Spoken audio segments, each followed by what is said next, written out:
Dear students, the prelims is over and I will be discussing the question paper of Polity and International Relations. Around 19 to 20 questions. Questions are moderate, a good combination of the factual, conceptual, static and the dynamic part. Before we start, I want to remind all of you that this year the mains, like the time gap between prelims and mains is really less and lot of things will have to be covered, and I believe that lot of contemporary developments are going to be very important. Once again, Shubhra Ranjan IAS study has got around 135 plus selections in the final list, and this is the third time we are making rank 1 as well as rank 2. So I believe that with new energy and new motivation, we are all geared up for mains 2025. I invite all of you to our mains specific workshop that is going to happen on 30th May at our Bada Bazar Road at 5 p.m. In this workshop, I will discuss what we are going to do in our special crash course. For example, with respect to the preparation of the political science to maximize the marks. The second paper, that is international relations, it is very dynamic in nature. How are we going to cover Indian government and politics? What are the new issues to be covered from exams point of view? And along with that, I will also discuss about essay paper, which I believe should not be ignored, especially by political science students. GS paper 2, our targeted mentorship program for the mains, where we will also be covering the other papers. So to understand the strategy, how you can increase your marks, I again welcome all of you for the session on 30th of May. Now, let us start the discussion of the questions. Question number 12, and I have taken the D series. The question is, India is one of the founding members of International North-South Transport Corridor. I always tell in political science you should make a map of this repeatedly, whether in optional or in your general studies. INSTC corridor has been asked repeatedly. Fine. So this was a very much expected question. One of the founding member of INSTC corridor, a multimodal transportation corridor which will connect India to Central Asia to Europe via Iran. Of course, Iran is very important country here. India to Central Asia via China, no. India to Southeast Asia, not at all. India to Europe through Azerbaijan. So when you will see the map, you will find Iran and Azerbaijan, and both is shown in INSTC corridor, and you may get slightly confused. Here I would like to tell you, between these two options, India to Europe via Iran and India to Europe via Azerbaijan, you will choose this one. The reason is Azerbaijan is not so friendly country. You know, Azerbaijan has very close relations with Turkey and therefore with Pakistan, and Azerbaijan has been actually quite reluctant to join INSTC corridor.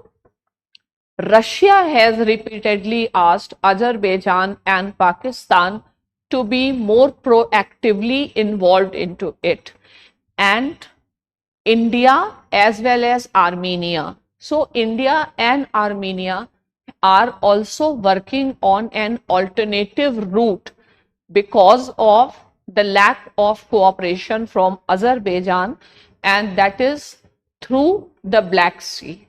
Hence, the right answer should be through Iran, and therefore answer will be A.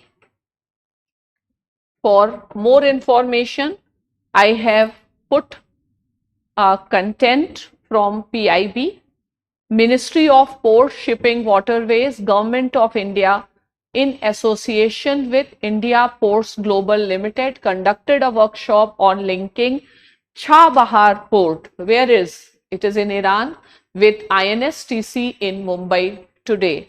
The International North-South Transport Corridor is a multimodal transportation route linking Indian Ocean and Persian Gulf. Persian Gulf means Iran, to the Caspian Sea via Iran onward to Northern Europe. So there is no need to get confused, even if on the maps you find Azerbaijan mentioned. And I will also suggest that prepare this question also for your mains GS2 and Pol Science. Now question number 26 of the booklet number D, series D. Consider the following statements with regard to the pardoning power of the President of India.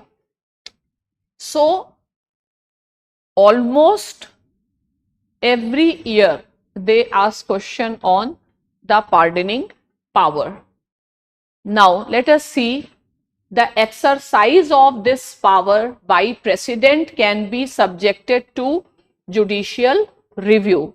Is this correct or not? Yes, it is correct, and it has been subjected to judicial review, because judicial review is a part of basic structure and nothing in the constitution which is beyond the scope of judicial review. But why this concept limited is used? The concept limited is used because there is also the conception of the separation of powers. So judiciary cannot intervene beyond a limit. Judiciary cannot question the substantive aspect, but definitely judicial, like if there has been any malified intention or otherwise. And there are large number of cases like Maru Ram case, like Kehar Singh case, like Shatrughan Chauhan case, where judiciary has actually done the judicial review. Fine. So obviously this statement is correct statement. Now 2. President can exercise this power without the advice of central government. So without the advice of central government, President can't exercise any power, because India is a parliamentary form of government and President is the nominal head. So this is not the discretionary power of President. Article 74 after 42nd Amendment Act make it obligatory for President to act on the aid and advice. So if the question says that President can exercise this power without the advice of central government, it is wrong. So what is the correct option? So correct option is 1 only, 2 is wrong. Fine. So the correct option is 1 only. For details, we will be putting this. You can see the details of this.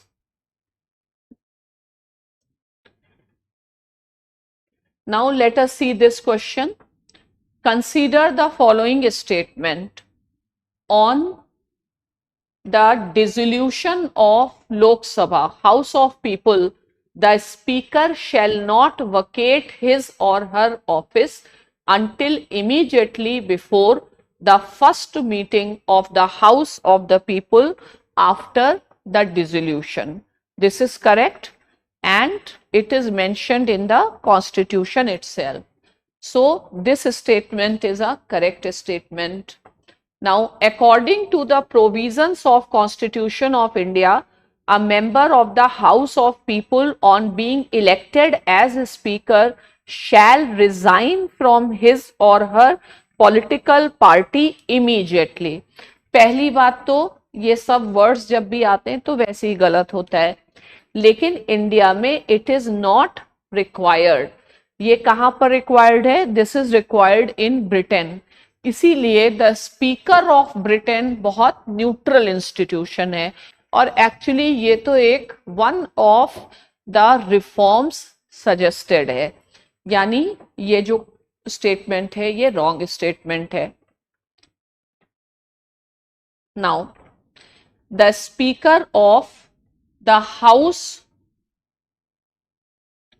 Of people may be removed from his or her office by a resolution of the House of the People passed by majority of all the then member. All the then member means effective majority, provided that no resolution shall be moved unless at least 14 days notice has been given to the intention.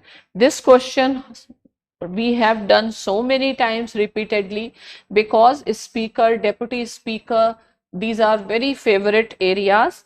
So B section is not correct.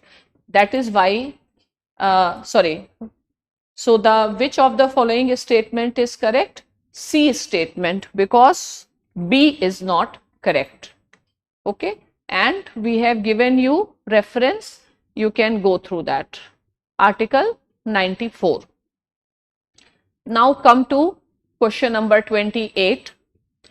If any question arises as to whether a member of House of People has become subject to disqualification under the 10th schedule, President's decision in accordance with the opinion of Council of Union of Ministers shall be final?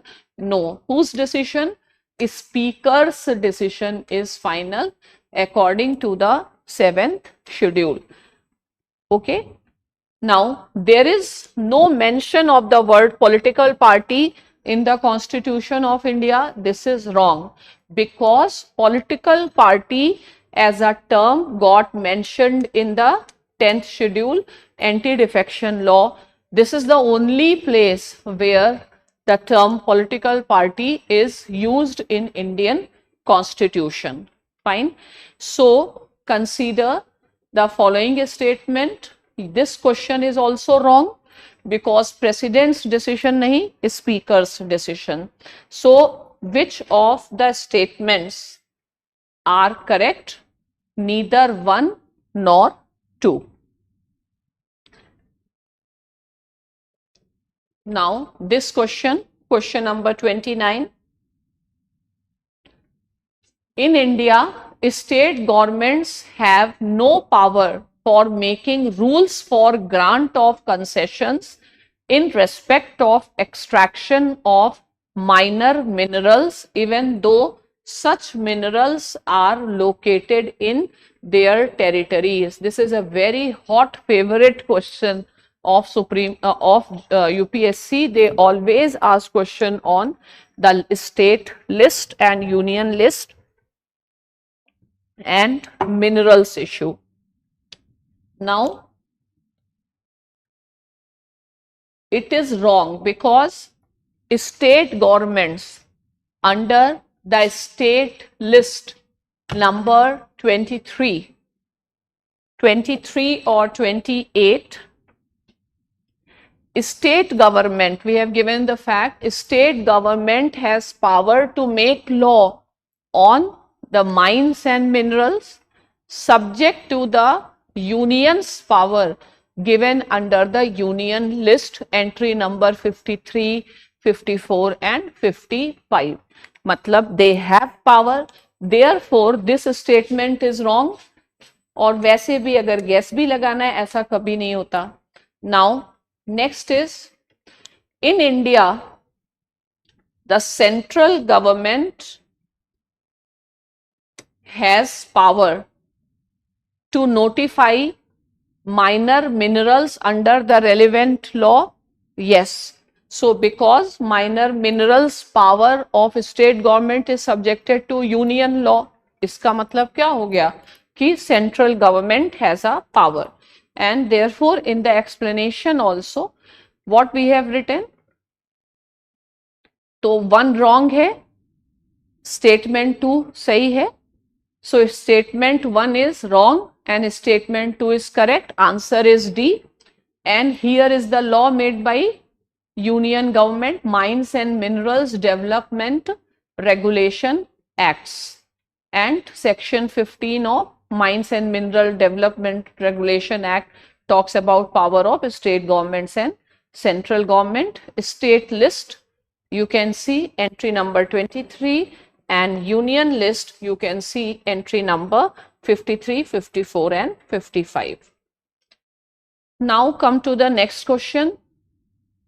Which organization has enacted the nature restoration law to tackle climate change and biodiversity loss? So this question you can see in our current affairs section, and this is being done by European Union. So European Union has a target that by 2030, which are very damaged resources, they will be addressing, and by 2050 or not such a you can say dangerous state, but still which are degraded, they will also be covering. So the answer for this is European Union. Here is the fact given. Now, with reference to Indian polity, consider the following statements. An ordinance can amend any central act? Yes, because ordinance making power is parallel to Parliament's power to make law. Okay, and R.C. Cooper case, this is the major case related to ordinance. An ordinance can abridge a fundamental right? No, ordinance cannot abridge fundamental rights, because ordinance is considered as ordinary law. For abridging the fundamental rights, you require constitutional law. तो ordinance से amendment नहीं किए जा सकते हैं. Fundamental rights एब्रिज कैसे होगा? Fundamental rights एब्रिज होगा अमेंडमेंट से, और ऑर्डिनेंस से आप अमेंडमेंट नहीं कर सकते हैं. तो ये स्टेटमेंट क्या हो गया? ये रॉन्ग हो गया. तो ये राइट हो गया, ये रॉन्ग हो गया. An ordinance can come back into effect from a back date. बिल्कुल हो सकता है. जब इंडिया में taxation can come into effect from back date, तो जो भी पार्लियामेंट की पावर है वो यहाँ पर लगती है. Relevant cases we have given in the notes. You can notes attached to this file, you can go through that. So the answer is 2 नहीं होगा. Ordinance can abridge fundamental rights, तो आंसर होगा 1 and 3. ये RC Cooper case, AK गोपालन case, आप explanation देख सकते हैं. Now Arunachal Pradesh, the capital is named after a fort and the state has 2 national parks. ये तो करेक्ट ही है. Nagaland, the state came into existence on the basis of the Constitutional Amendment Act, और उसी के बेसिस पर आर्टिकल 371 सेक्शन ए है, sub article 371 ए, तो this is also correct. And Tripura state था क्योंकि पार्ट सी स्टेट्स में स्मॉल प्रिंसली स्टेट्स थे. तो all the 3 statements are correct. So answer will be C. Now question number 33. Which of the, with reference to India, consider the following? Article Interstate Council, Article 263. National security council तो cabinet resolution से आई है, zonal council state reorganisation से आई है. तो अब question क्या पूछ रहा है? How many of the above were established as per the provisions of the constitution of India?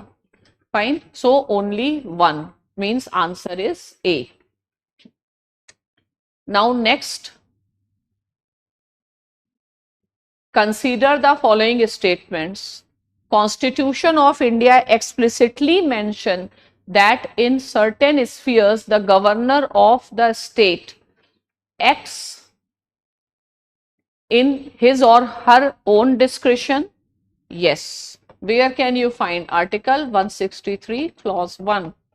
President of India can of his or her own reserve a bill passed by state legislature. President of India on his her own cannot reserve the bill. Bill reserve करने की power केवल governor की power है. Fine, so one is correct and second is not correct. So the answer is one only. Now consider the following pairs. Separation of judiciary from executive in public services of the state. ये कहाँ पे है? Article 50 of the Directive Principles. Valuing and preserving the rich heritage of our composite culture. This is fundamental duty का part है. Prohibition of employment of children below the age of 14 years, article 24, fundamental rights का part है. Means all the three are correctly matched, so answer is C. Now the union government can take over the total administration of such areas under certain circumstances on the recommendations of the governor. तो ये भी wrong ही है. एक doubt का reason हो सकता है. Doubt का रीजन क्या हो सकता है? मान लीजिए अगर हम इसको इंटरप्रेट करें on the basis of article 356, लेकिन जब वो 6th शेड्यूल की बात कर रहे हैं तो आर्टिकल 356 वाला रीजन यहां नहीं आएगा. तो आपको एक्सप्लिसिटली, सॉरी, जब ये 5th शेड्यूल की बात कर रहे हैं तो आपको एक्सप्लिसिटली 5th शेड्यूल के प्रोविजन से जाना है. 5th शेड्यूल में ऐसा कोई भी प्रोविजन नहीं है. ठीक है, तो जब हम इसको ओवर इंटरप्रेट करने की कोशिश करेंगे, 356 से रिलेट करेंगे तो हमें सही लगेगा, पर ओवर इंटरप्रिटेशन करने की जरूरत नहीं है. इसलिए ये दोनों ही रॉन्ग होते हैं. Now article 38. Consider the following subjects under the constitution of India. List 1, union list in the 7th schedule. Extent of the executive power of the state. Conditions of the governor's office. For constitutional amendment with respect to which of the above ratification by the legislatures of not less than 1/2 of the state is required before presenting the bill to the President of India for assent. तो article 368 clause 2 में अगर इसमें change करेंगे, list में change करेंगे तो चाहिए. Executive power of state, union, judiciary में तो भी चाहिए, लेकिन कंडीशंस ऑफ गवर्नर्स पावर के लिए नहीं चाहिए. Fine, so 1 and 2 is correct. Now Article 39. With reference to Indian polity, consider the following statement. governor of a state is not answerable to any court for exercise and performance of the powers and duties of his or her office. ये कहाँ पे आता है? Article 361 में. तो article 361 क्या establish करता है? Immunity to the governor as well as to the president because they are not directly responsible. Fine. And India has a parliamentary form of government. And don't over interpret. बहुत ज्यादा इसके अंदर आप deep में ना जाएं. ठीक है. तो जैसे रामेश्वर प्रसाद केस है, वो क्या कहता है कि governors power is not beyond the scope of judicial review, लेकिन judiciary can declare the act as a malified intention but governor cannot be thrown out of office. उस तरीके से answerability नहीं है. Written text of the constitution article 361 से हम इसे बता सकते हैं. No criminal, तो ये क्या है? This is correct. No criminal proceeding shall be instituted or continued against the governor during his or her term of the office. Correct. Article 361.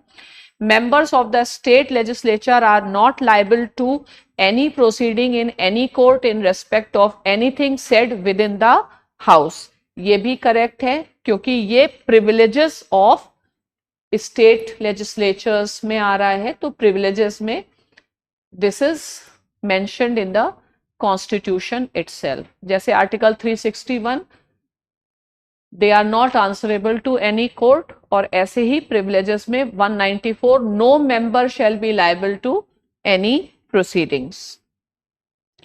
चले तो अब next इसका आंसर क्या बना? इसका आंसर बना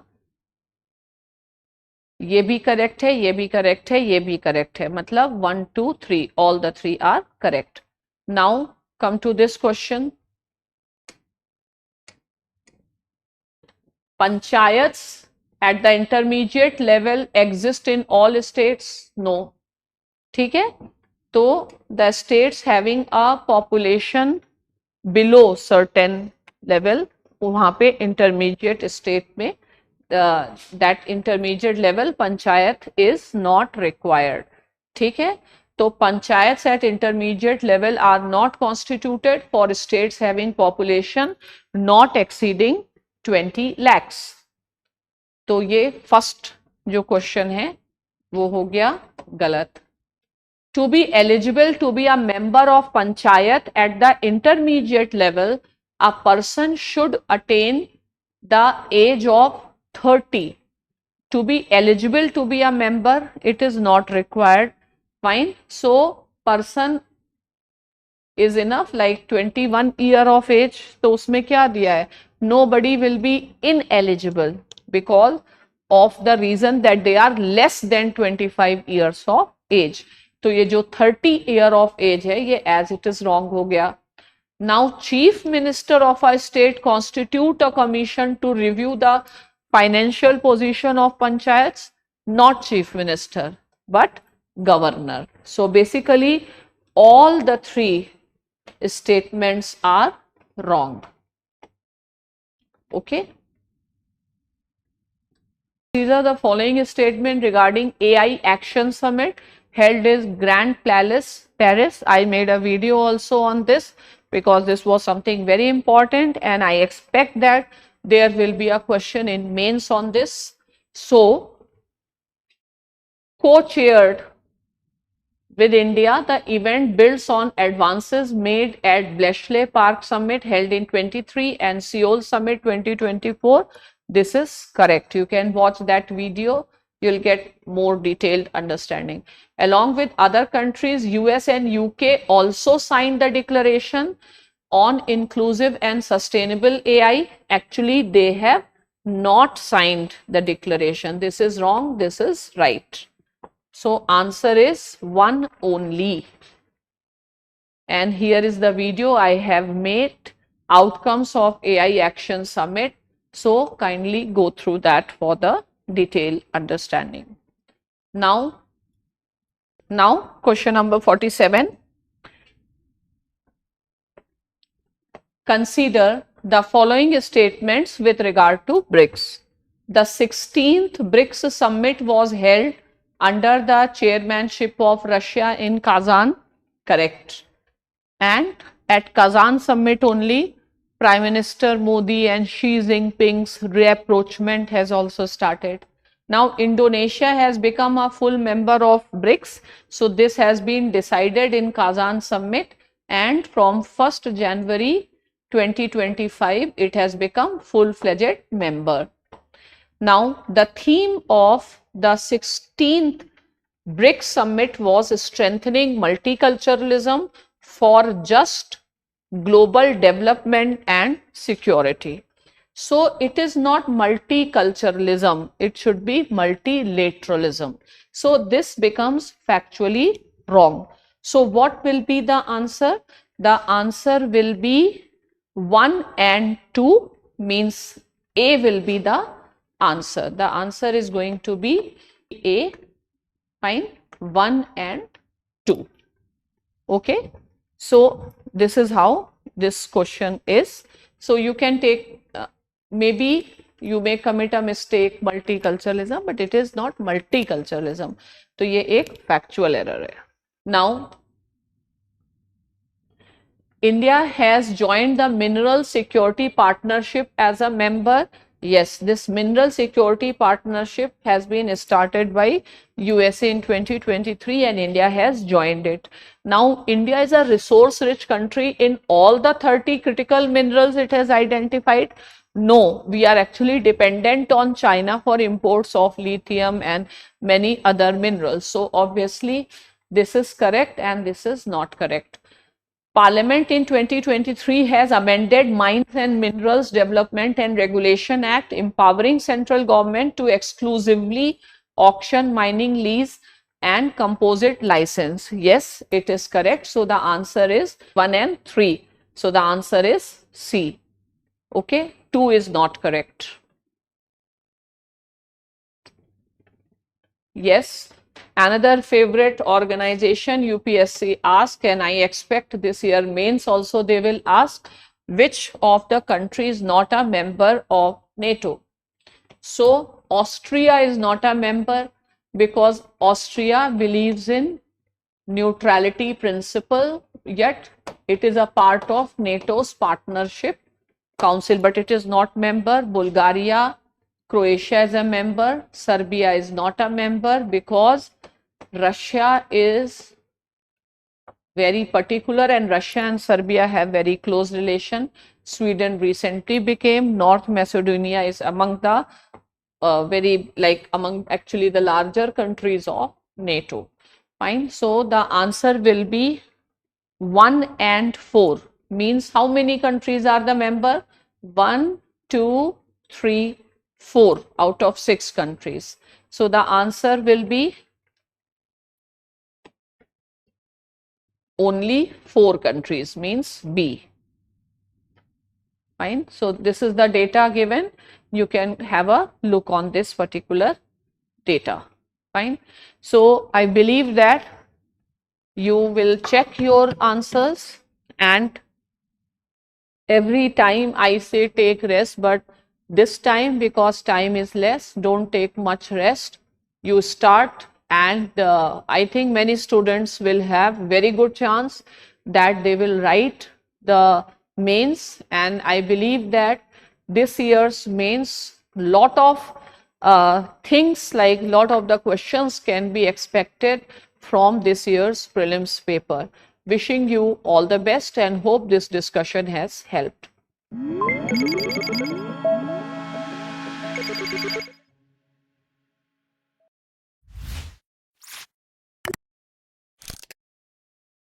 Hello friends, today was the UPSC preliminary examination, and surprisingly the history part that they asked in that paper was very easy and moderate. Most of the questions that they asked from basic factual and conceptual detail, and that made history as the meatiest part of the paper basically. Rather than talking much, I would like to prove all this by solving the questions asked this year. See the questions. Now, I am solving here set D of UPSC Preliminary Examination 2025. See this, the question says that sedition has become my religion was the famous statement given by Gandhiji at the time of. The answer is very simple. The answer is that it was at the time of Dandi March, when he had to break the salt law, he gave this famous statement. And you should know that civil disobedience movement was all about violating the laws voluntarily, which would be considered sedition by the British government. Then another question says that the famous female figurine known as dancing girl found at Mohenjo-daro is made up of. Probably this question was the easiest question for the UPSC paper asked this year. We all know about the bronze dancing girl of Mohenjo-daro, so answer here would be very simple. It's bronze. Additional information is that this bronze dancing girl is in Tribhanga. Style. So what is Tribhanga style? Tribhanga, body thrice broken, which is a particularly classical dance like style. That is why this statue is called in dancing style and is called the bronze dancing girl. Answer here would be bronze. The next question says that who provided legal defense to the people arrested in the aftermath of Chauri Chaura incident. अब याद रखिए Chauri Chaura incident was there in February 1922, and because of which Gandhiji withdrew the non-cooperation movement. In this Chauri Chaura incident, in a mob violence, the people killed the policemen. But when this case was there, Madan Mohan Malviya and Krishna Kant were those who defended the people in this Chauri Chaura incident case. Next question says that subsequent to which one of the following events Gandhiji, who consistently opposed untouchability and appealed for its eradication from all the sphere, decided to include the upliftment of Harijans in his political and social program? अब एक simple सी बात याद रखिए, the Pune Pact was in 1932. It was there between Gandhiji and B.R. Ambedkar. In this Pune Pact, B.R. Ambedkar decided to give up the demand of separate electorate for the depressed classes. At the same time, Gandhiji agreed that the seats reserved for the depressed classes would be more than doubled. So from this time onward, Gandhiji obstructed the separate electorate for the depressed classes, but from this time onward, Gandhiji also directed all his energy towards upliftment of the depressed classes. So answer here would be A, the Pune Pact of 1932. Next question says that consider the following fruits. How many of the above were introduced in India by the Portuguese in the 16th and 17th century? You must know that when the Portuguese came to India, they introduced so many new crops brought from the New World or America brought into India.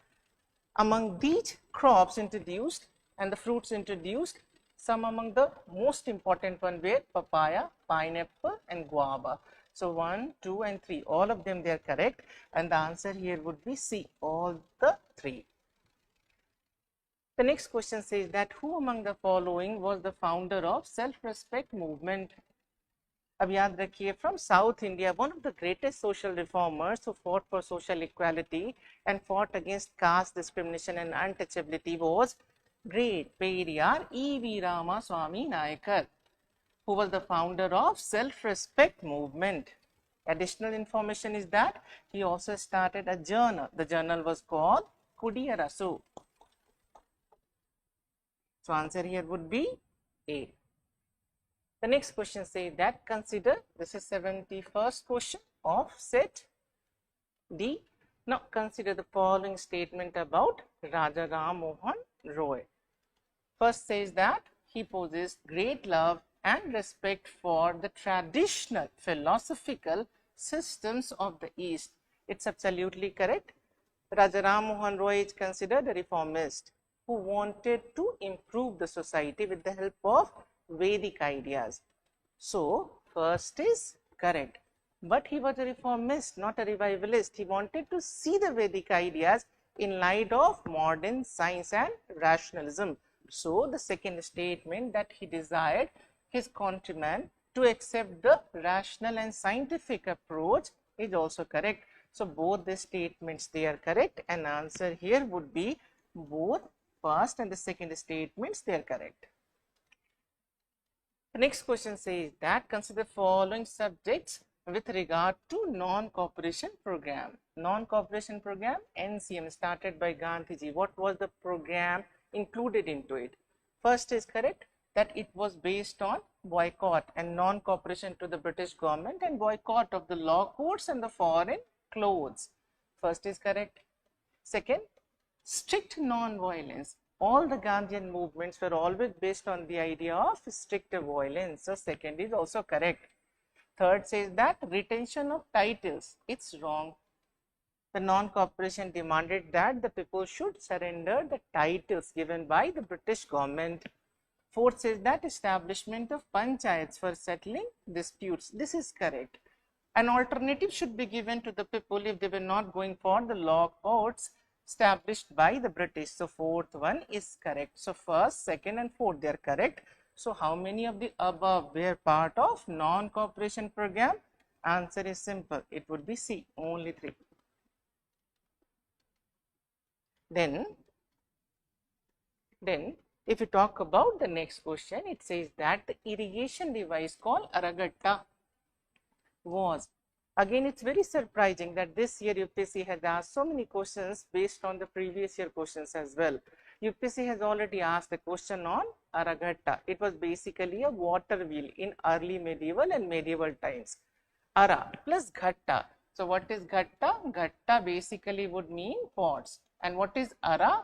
They were attached to the spokes.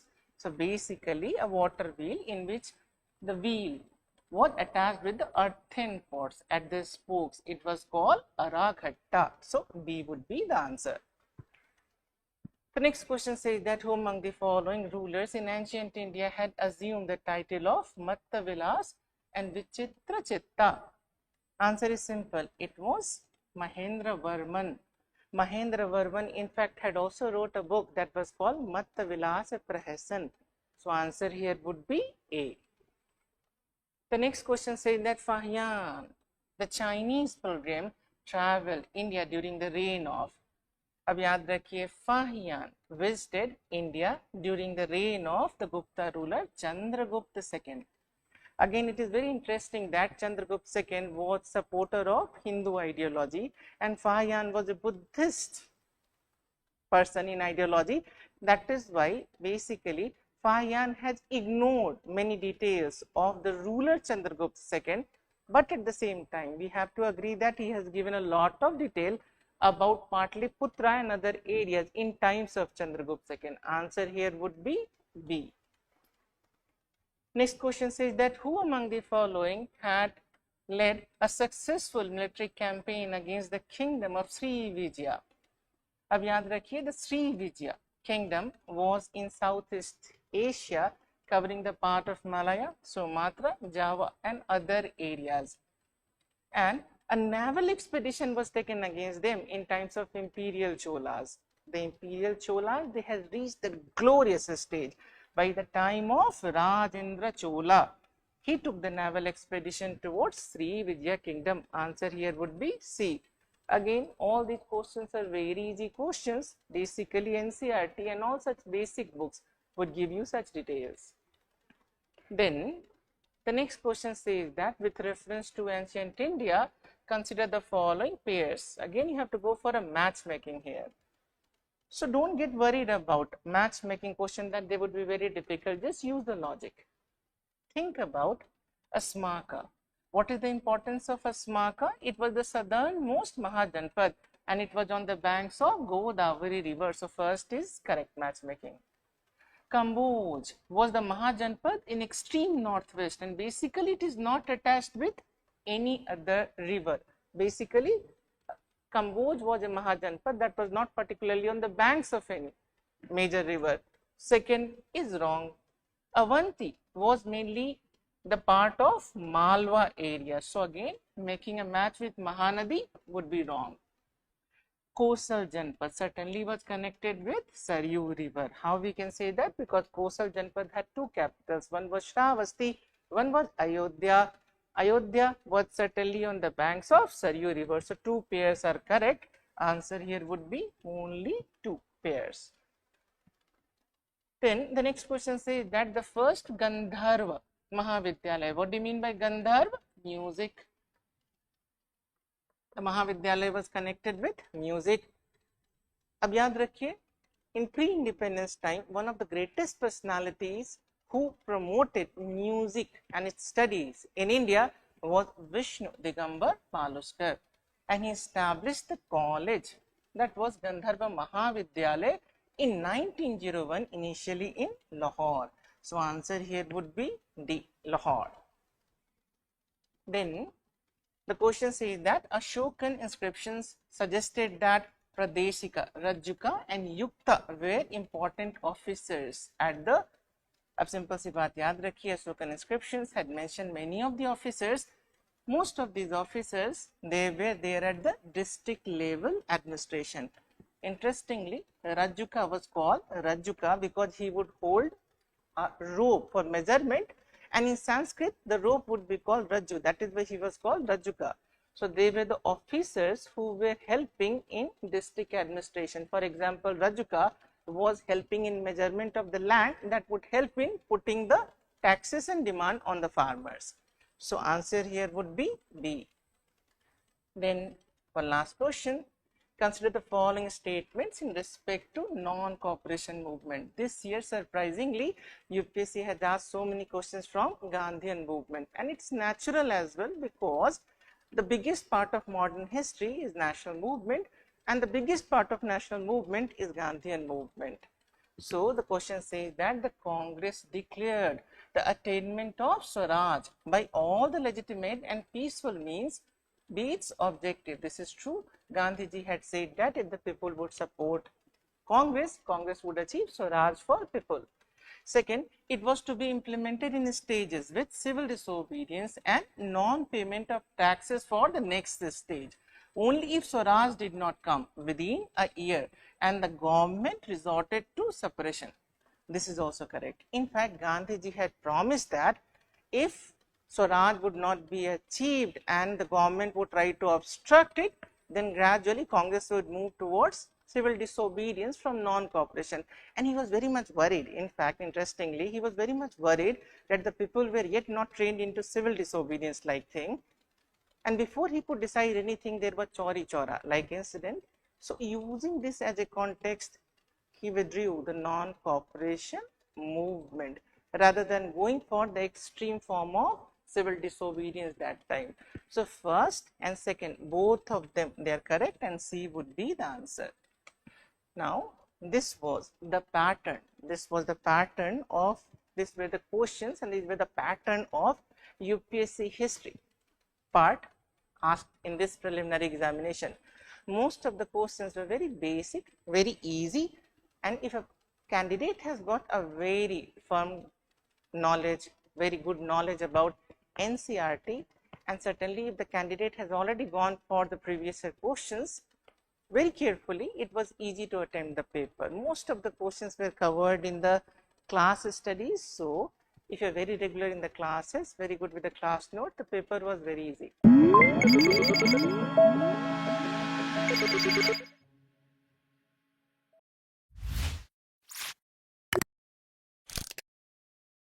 जी नमस्कार। तो कैसे हैं आप लोग? तो paper तो खैर आप लोग देकर आए हैं। अब मन में जिज्ञासा है कि किस प्रकार मतलब ये हमारा पेपर हुआ, उसका उत्तर क्या क्या होना चाहिए। तो इस कड़ी में मैं ज्योग्राफी के जो आपके क्वेश्चन हैं उनके सॉल्यूशन लेकर आया हूं। तो जैसे ज्योग्राफी के पेपर की बात कहें तो आप लोगों ने जिस तरह तैयारी की होगी, तो मैंने पेपर देखा, तो पेपर को अगर देखा जाए तो ये कहो कि बहुत आसान, बहुत टफ, या अगर हम कहें कि 5 में से कितने रेटिंग दी जाए टफनेस के आधार पर, तो ये खैर आप लोग कीजिएगा, कितना आप रेटिंग देते हैं जरा बताइएगा।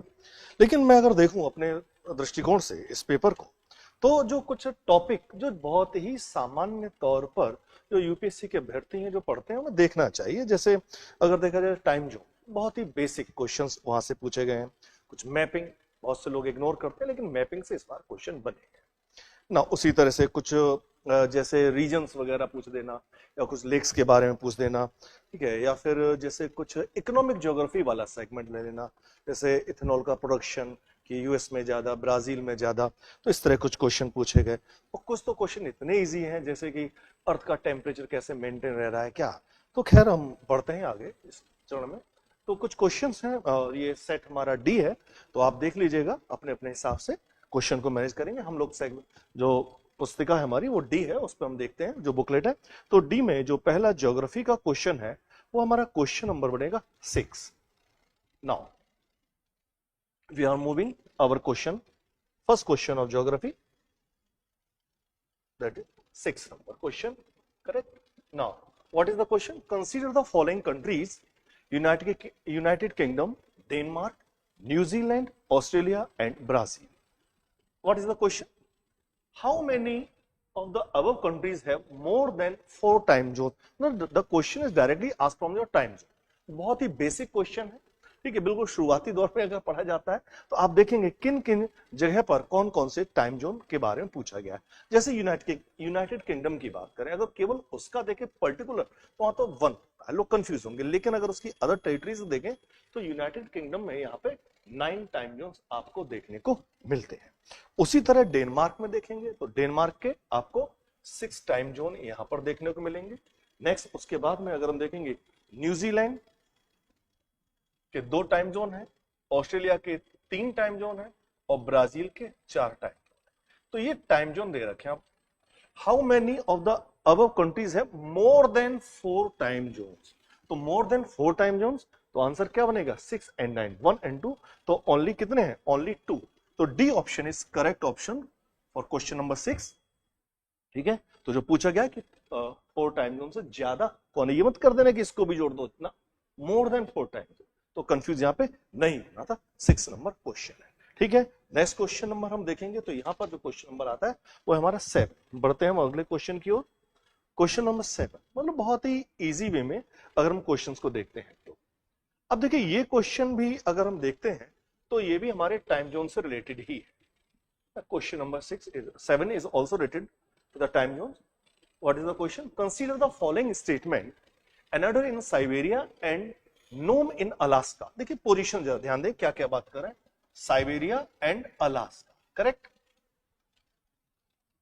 are a few kilometers from each other, but when people are walking up and getting set for breakfast in these cities, it would be in different days.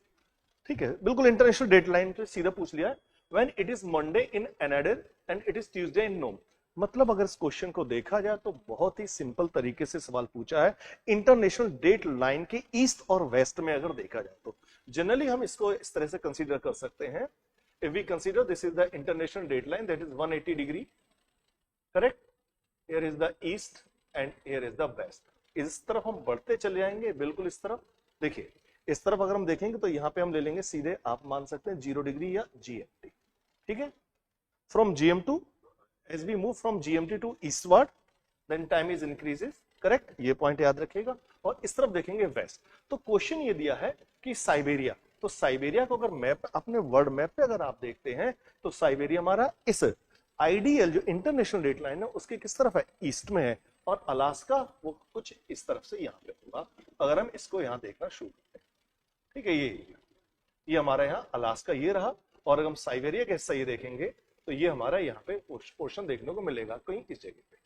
तो हमें ये बताया गया है कि बिल्कुल ये बात बिल्कुल सही है, ठीक है, इसका ये पॉइंट 1 बिल्कुल करेक्ट है कि कुछ दूरी पर है। अब सवाल आता है कि when it is Monday in Anadyr, it is Tuesday in Nome. अब देखिए नोम कहां दे रहे हैं, ये अलास्का में, तो नोम कहीं यहां पर आ रहा होगा। अब ये कह रहे हैं कि नोम में क्या टाइम ज्यादा होगा? नहीं, अब आप समझे, टाइम जो है वो हमेशा कहां, ईस्ट जो है वहां पे टाइम ज्यादा मिलेगा। तो अगर हम as we move from east to west, अगर हम ईस्ट से वेस्ट की ओर इसे क्रॉस करेंगे तो लॉस ऑफ 24 आवर, हम एकदम पीछे चले जाएंगे ना कि आगे जाएंगे। अगर यहां पर मंडे है, ठीक है, देन यहां पर संडे होना चाहिए, ना कि Tuesday. Correct? So statement 2 is wrong. Then the answer will be only one. A option is correct option. Correct? This is the question number 7. Now question number I think 9. 9 is also related to the geography. Consider the following pairs. Country and resource rich इन. बहुत ही देखिए कुछ factual question, जैसे कि one liner question. अच्छा एक चीज और, अगर हम इस पेपर को एनालाइज करें तो जो बच्चे PYQ करके गए हैं तो उनके लिए डेफिनेटली बहुत अच्छा पेपर होगा. अब जैसे क्वेश्चन नंबर 9 को देखते हैं हम लोग. दे रखा है country and resource rich in region. ठीक है, आप देखेंगे मतलब एनसीईआरटी को तो खैर बहुत से लोग क्या करते हैं, अवॉइड करते हैं. नहीं यार, एनसीईआरटी प्राइम पे रखिएगा आप लोग. है then Botswana is riched in diamond, Chile in lithium, Indonesia and nickel. बिल्कुल बेसिक क्वेश्चन है, बहुत ही सिंपल क्वेश्चन है. तो ऑल द सेगमेंट्स अगर देखा जाए तो कंट्री एंड रिसोर्स रिच जो है वो बिल्कुल करेक्ट मैच दे रखे हैं. बिल्कुल definitely Botswana one of the largest producer, then Chile, lithium, then Indonesia and nickel. तो इसमें all the 3 option is correct. In my opinion all the 3 options are correct. Now next question is question number 10 is also related with geography. Question number 10.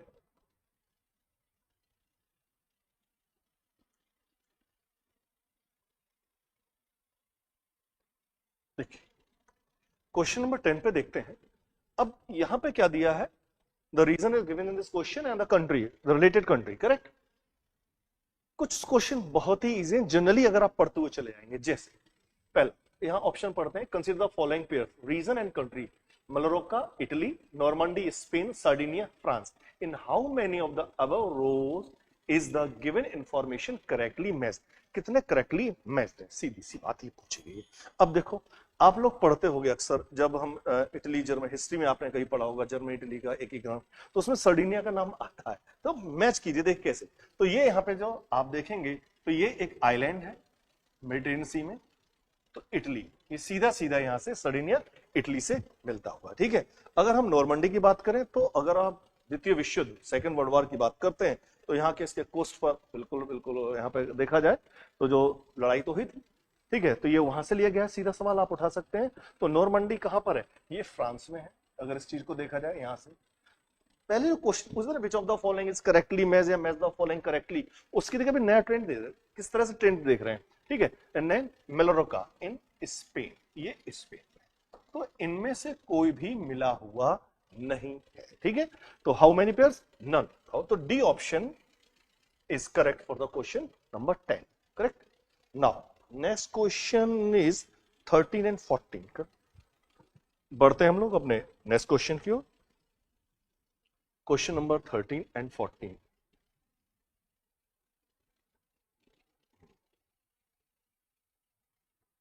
Question number 13 and 14. Again, this question is question number 13. Consider the following statement. There are two statements given. Correct? Statement 1. Of the two major ethanol producers in the world, that is Brazil and the United States of America, there are two major ethanol production countries, that is US and Brazil. Correct? The former produces more ethanol than the latter. No, it is not correct. The first segment of the statement is correct, while the second statement is wrong.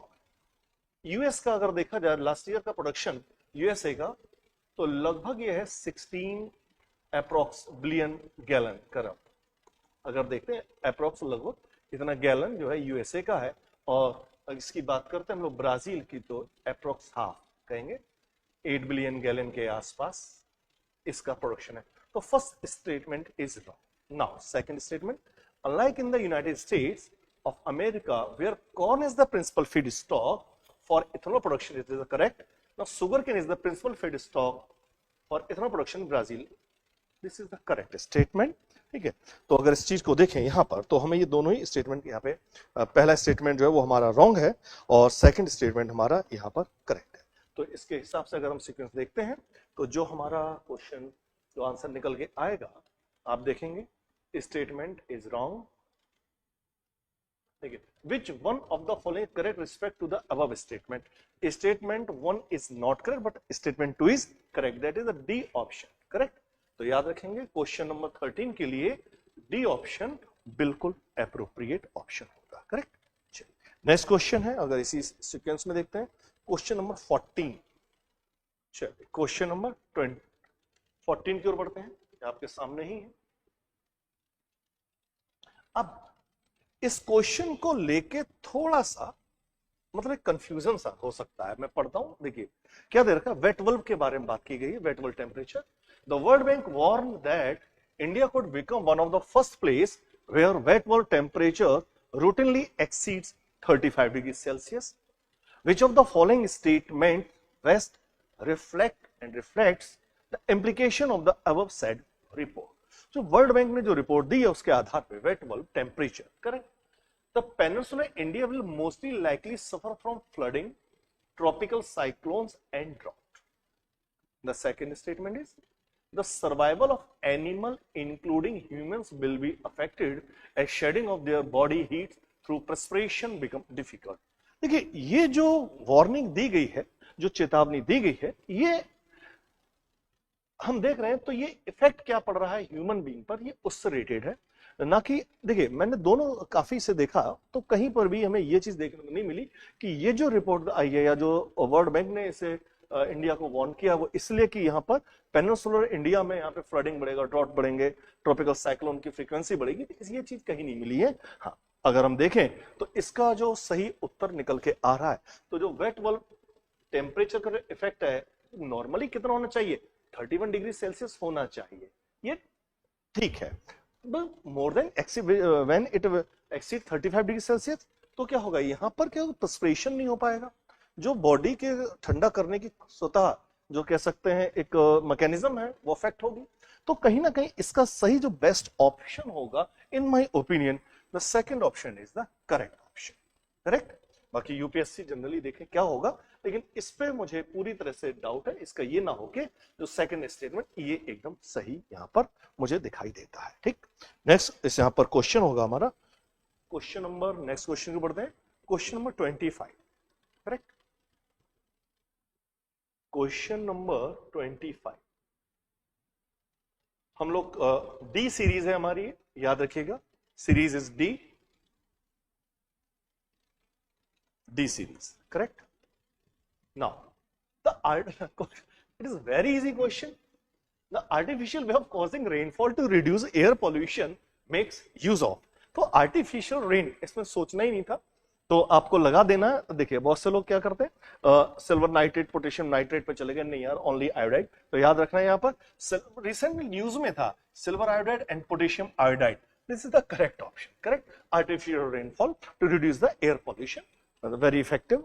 ठीक है, very effective means to reduce the air pollution. तो silver iodide and potassium iodide is the best option. Correct. तो ये 25th जो question है उसका answer ये ए होना चाहिए. ठीक. तो कुछ क्वेश्चन यहाँ कॉन्सेप्चुअल चीजें होंगी, वहां बिल्कुल से उसी तरह से एक्सप्लेन किया जाएगा. और क्वेश्चन 25th के बाद में जो क्वेश्चन नंबर है फिर तो लगातार ही चल रहे हैं. ओके. ये देखते हैं, क्वेश्चन नंबर 62 पे पहुंचना होगा हमें. तो ये हमारी booklet D segment geography 62, question number 62.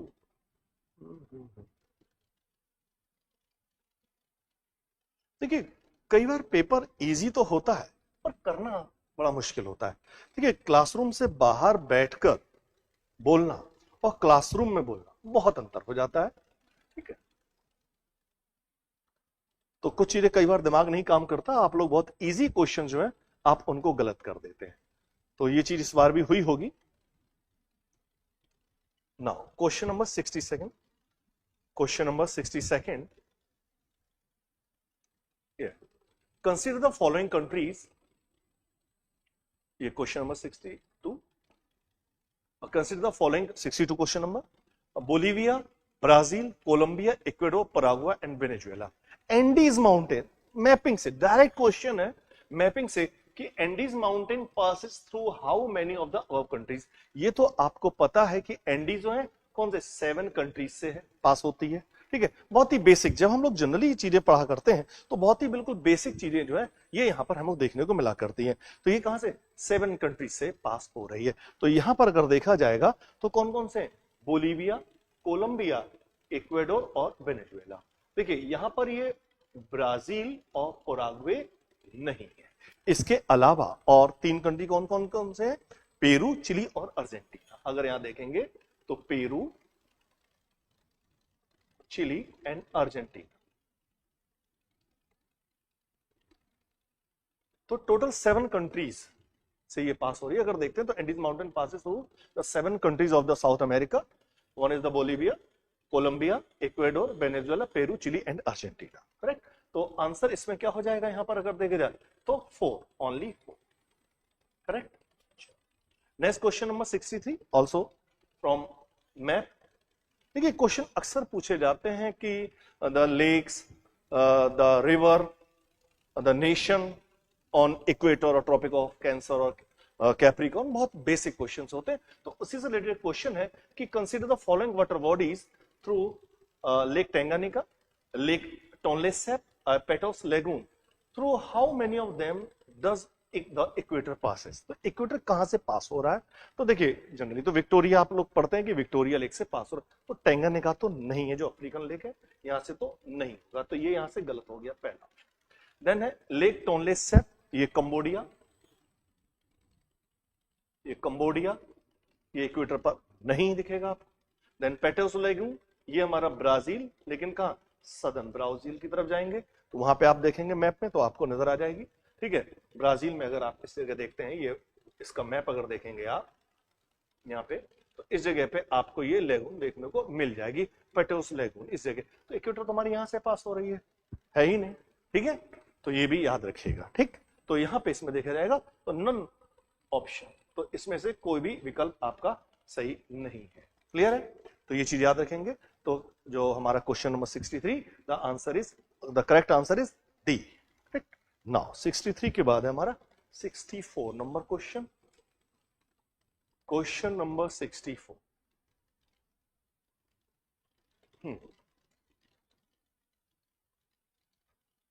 हालांकि क्वेश्चन नंबर 64 इसे आप इको में देख सकते हैं, इकोनॉमिक ज्योग्राफी में देख सकते हैं, तो वो जैसा आपका हो। तो विशुद्ध रूप से ये ज्योग्राफी का सवाल नहीं है, और इकोनॉमिक ज्योग्राफी में आप इसे कंसीडर कर सकते हैं। बहुत ही सिंपल क्वेश्चन है अगर आप देखें।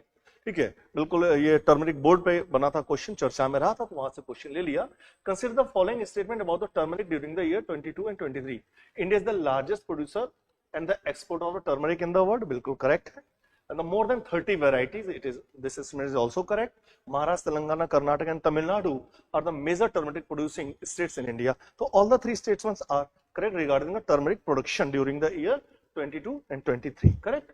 So I think all the options are correct of 26, 64 number question. D option is correct. So 64, D option is correct. Okay? The D option is correct. Now, the question number 65 is also from geography segment. विशुद्ध रूप से भूगोल से ले सकते हैं इसे। Which of the following are the evidences of the phenomena of continental drift? Alfred Wegener, continental drift theory. तो इसमें उन्होंने जो दे रखा है वो क्या दिया है कि इसकी एविडेंसेस क्या है, एविडेंसेस फेवर्स द CDT। तो कॉन्टिनेंटल ड्रिफ्ट थ्योरी को फेवर करने वाले कौन कौन से एविडेंसेस दे रखे हैं, तो क्वेश्चन नंबर 65 ये दे रहा है। अब देखिए, the belt of ancient rocks from Brazil coast matches with those of western Africa. बहुत ही सिंपल तरीके से बेसिक चीजें तो आप लोग अक्सर पढ़े हुए होंगे। ठीक है, अगर इसे देखते हैं यहाँ पर बहुत सिंपल वे में अगर हम देखते हैं यहाँ पर, इसे देख लो।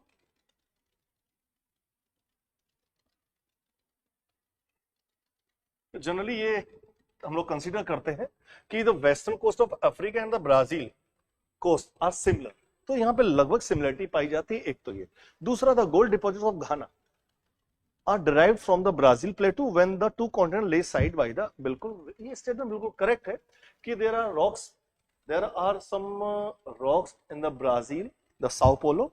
ठीक है, बट द एविडेंसेस अगर देखा जाए तो the gold deposits are found ना घाना। तो ये माना गया कि यहाँ पे कुछ रॉक्स हैं ऑलरेडी साओ पोलो में, ब्राजील के साओ पोलो, सॉरी बेलन साओ में। तो वहां पर क्या है, हमें ऐसी रॉक्स मिल रही है जहां पे गोल्ड वेन्स हैं, but deposits found in the 1000 metre away from the Brazil coast, that is in Africa, Ghana में मिल रही है। तो ये भी बिल्कुल करेक्ट एविडेंसेस है, एक बार हम सही है। Now the Gondwana systems of sediments from India is known to have counterpart in 6 land masses of the southern hemisphere. This statement is also correct. ये स्टेटमेंट भी बिल्कुल सही है कि गोंडवाना टाइप की जो रॉक्स हैं वो हमारी फॉकलैंड मिल रही हैं, अंटार्कटिका मिल रही हैं, अफ्रीका मिल रही हैं, हमें सभी जगह देखने को मिल रही हैं। जो सदर्न पार्ट है मेडागास्कर मिल रही है, फॉकलैंड आइलैंड में देखने को मिल रही हैं। तो ये बिल्कुल स्टेटमेंट ये भी करेक्ट है। तो all the 3 statement are correct. The correct option for question number 65 is C. Now question number 66 पे बढ़ते हैं हम लोग। अब तो सीक्वेंस ही है लगातार, इसे देखते हैं। Question number 66, consider the following statements. There are 2 statements given. The amount of dust particle in the atmosphere is more in subtropical and temperate areas then in equatorial and polar region. देखिए ये कह रहे हैं कि जो temperate और सब tropical zone है वहां पे डस्ट पार्टिकल्स ज्यादा है। क्यों होने चाहिए डस्ट पार्टिकल वहां पर ज्यादा? क्या वहां पे जो कंडीशन है क्लाइमेटिक कंडीशन ड्राई हो तभी तो? अगर वेट क्लाइमेटिक कंडीशन होंगी, there is a regular rainfall, then dust कहां पर रह पाएगी? पॉसिबल ही नहीं है। एक बार then subtropical and temperate areas have less dry wind. No no no no, less dry कहां पे हो? ये तो पॉसिबल ही नहीं है। ठीक है, लेस ड्राई नहीं होती है, ये अच्छी खासी मात्रा में ड्राई होती है। तो इसका स्टेटमेंट सेकंड तो करेक्ट नहीं है, यहां लेस हटा दो तो हम मान लेते दोनों सही। ठीक है, अब यहां पे कहोगे the amount of dust particle, ये स्टेटमेंट एकदम करेक्ट है। अगर इस तरह देखें तो क्वेश्चन नंबर 66 का जो सही आंसर बन रहा है, तो statement 1 is correct but statement 2 is not correct. Clear है? तो ये हमारा जो हमने देखा, ये क्वेश्चन नंबर 66 का सही answer C option is correct. Now question number 67, आगे बढ़ते हैं हम लोग नेक्स्ट क्वेश्चन की ओर। पेपर देखें तो आप लोग खुद बताइएगा किस तरह के पेपर कैसा रहा है। ठीक है, बाहर बैठ के बताना खैर आसान होता है, लेकिन जो बच्चे इसको देख रहे हैं वो भी जरा इसमें बताएं कि कैसा पेपर रहा है या लग रहा है। ठीक है, question number 67, consider the following statement. Again अब देखो this question related to the isotherms. कितना इजी क्वेश्चन जो है वो यहां आपसे पूछा है, isotherms. Consider the following statement. 67 number, in January, that is in winter, in the north hemisphere the isotherm bends equatorwards while crossing the land masses and poleward while crossing the ocean. Is this statement is true or false? ये बताना। In January the air cover the ocean is warmer than that over the land masses in the northern hemisphere। देखिए एक बात हमेशा याद रखिएगा, एक statement है, बिल्कुल रटना होता है, बिल्कुल दिमाग में बैठा लीजिएगा। स्टेटमेंट ये है कि लैंड पार्ट और land masses heats up and cool down faster than the water bodies. तो ये स्टेटमेंट ही इसका सार है, आप उठा के देख लीजिएगा। अगर हम विंटर की बात कर रहे हैं बहुत सिंपल तरीके से, मान लीजिए ये इक्वेटर है, ये हमने एक हाइपोथेटिकल कंटेंट मान लिया, ये हमारा 0 डिग्री इक्वेटर और विंटर की बात कर रहे हैं। अगर हमें यहाँ टेम्परेचर चाहिए, अगर हम यहाँ टेम्परेचर देख रहे हैं, मान लो फॉर एग्जाम्पल हमने यहाँ 20 डिग्री सेल्सियस टेम्परेचर लिया, ये मान लिया, हम कहते हैं 20 डिग्री सेल्सियस मान लो, तो विंटर की बात कर रहे हैं। तो विंटर में भाई जो अर्थ जो लैंड मास होगा उसका टेम्परेचर कम होगा, ओशन का कंपैरेटिवली ज्यादा होना चाहिए। तो जब विंटर में हम क्या कह रहे हैं, कहां से, जब लैंड मास के while crossing the land mass, हम लैंड मास से जब ओशन की ओर जा रहे हैं तब कहां पहुंच जाएंगे। अब जब 20 डिग्री सेल्सियस फॉर एग्जाम्पल हमने एक आइसोथर्म ले ली, ठीक है, तो क्या हम इक्वेटर की ओर जाएंगे या ये कहां पर जाना चाहिए? तो 20 डिग्री जो टेम्परेचर है वो हमें कहां मिलेगा? अगर हम इस तरफ से देखते हैं, while crossing the land mass से अगर हम इस तरफ बढ़ रहे हैं तो ये सीधे सीधे इक्वेटर की ओर आएगा। While crossing poleward while crossing the ocean. Simple सा फंडा यहाँ पे उन्होंने ये क्वेश्चन दे रखा है। क्वेश्चन नंबर 67, अब देखो यहां पर रीजन क्या, देखिए पहले स्टेटमेंट ये देख लो, in January the air over the ocean is warmer than the over, ये तो बिल्कुल करेक्ट है, इसको आप इसमें बिल्कुल आप सोच नहीं सकते, एकदम करेक्ट स्टेटमेंट है, क्योंकि लैंड मास जो है वो तेजी से गर्म भी होगा, तेजी से ठंडा भी होगा। अब जनवरी हमने कहा कि यहाँ पर while crossing the land mass, जब लैंड मास को पार करके हम लोग कहां जा रहे हैं, ओशन की ओर जा रहे हैं, तो जो 20 डिग्री सेल्सियस वाला टेम्परेचर होगा, देखिए यहां पर तो नहीं होना चाहिए, अगर हम इस सेगमेंट में देखें इस जगह पे, इसे समझो एक मिनट, ये मान लो, देखिए ये हमने इक्वेटर ले रखा है, तो जो 20 डिग्री सेल्सियस अगर देखिए वाटर बॉडी जो वो तो वार्मर होगा इसके ऊपर लैंड मास, तो डेफिनेटली हमें कहा जाए थोड़ा कोल्डर रीजन को, तो ये जो आइसोथर्म होगी वो हमारी कहां होगी, वो चली जाएगी पोलवार्ड, तो यहाँ पे ये चीज यहाँ पे अगर पोलवार्ड होना चाहिए था तो इक्वेटर वार्ड नहीं होगा। सेम थिंग यहां पर यही होगी कि पोलवार्ड की जगह हमें क्या होना चाहिए, इक्वेटर वार्ड, तो ये स्टेटमेंट यहां पे उन्होंने दोनों शब्दों को बदल दिया है, तो इसलिए ये स्टेटमेंट हो जाता है हमारा गलत, करेक्ट, तो यहां पे जो सही ऑप्शन होगा वो क्या होगा, केवल B, second option is correct, तो D option is correct, statement 1 is not correct while statement 2 is correct, तो D option is correct for the question number 67। now question number 68, now we are moving our next question number 68, correct। now consider the following statements, statement 1, in the context to effect of water on rocks, हमें जल का प्रभाव देखना है इस पर, chalk is known as a very permeable rock where clay is known as quite an impermeable or least permeable rocks, थोड़ा सा ये स्टेटमेंट डाउटफुल है, quite an impermeable or least। now chalk is porous and hence can absorb water, बिल्कुल सही है, clay is not at all porous, no this statement is wrong, ये statement सही नहीं, तो 68 जो नंबर क्वेश्चन है उसके हम आगे इसके ऑप्शंस देखते हैं क्या कह रहा है, बोथ स्टेटमेंट, देखिए हमें जो भी कुछ बताना है वो स्टेटमेंट फर्स्ट के रिगार्डिंग ही बताना है, which one of the following is correct in respect of the above statements, both statement 2 and 3 are correct and both of them explain one, नहीं ये तो गलत है, तो ये तो नहीं होता। नेक्स्ट है, both statement 2 and 3 are correct but only one of them explain, नहीं करेक्ट तो है ही नहीं, third statement is wrong statement, correct, यहां देख रहे हैं हम लोग। नेक्स्ट थर्ड स्टेटमेंट क्या है, इसे देखो, only one of the second statement and third is correct and that explain statement, but बिल्कुल सही है कि भाई वाटर एब्सॉर्ब, ठीक है, by the chalks, now neither statement, तो in my opinion question the correct answer for question number 68 is C, तो C option is correct for the question number 68, ठीक है। Now, next question is question number 69.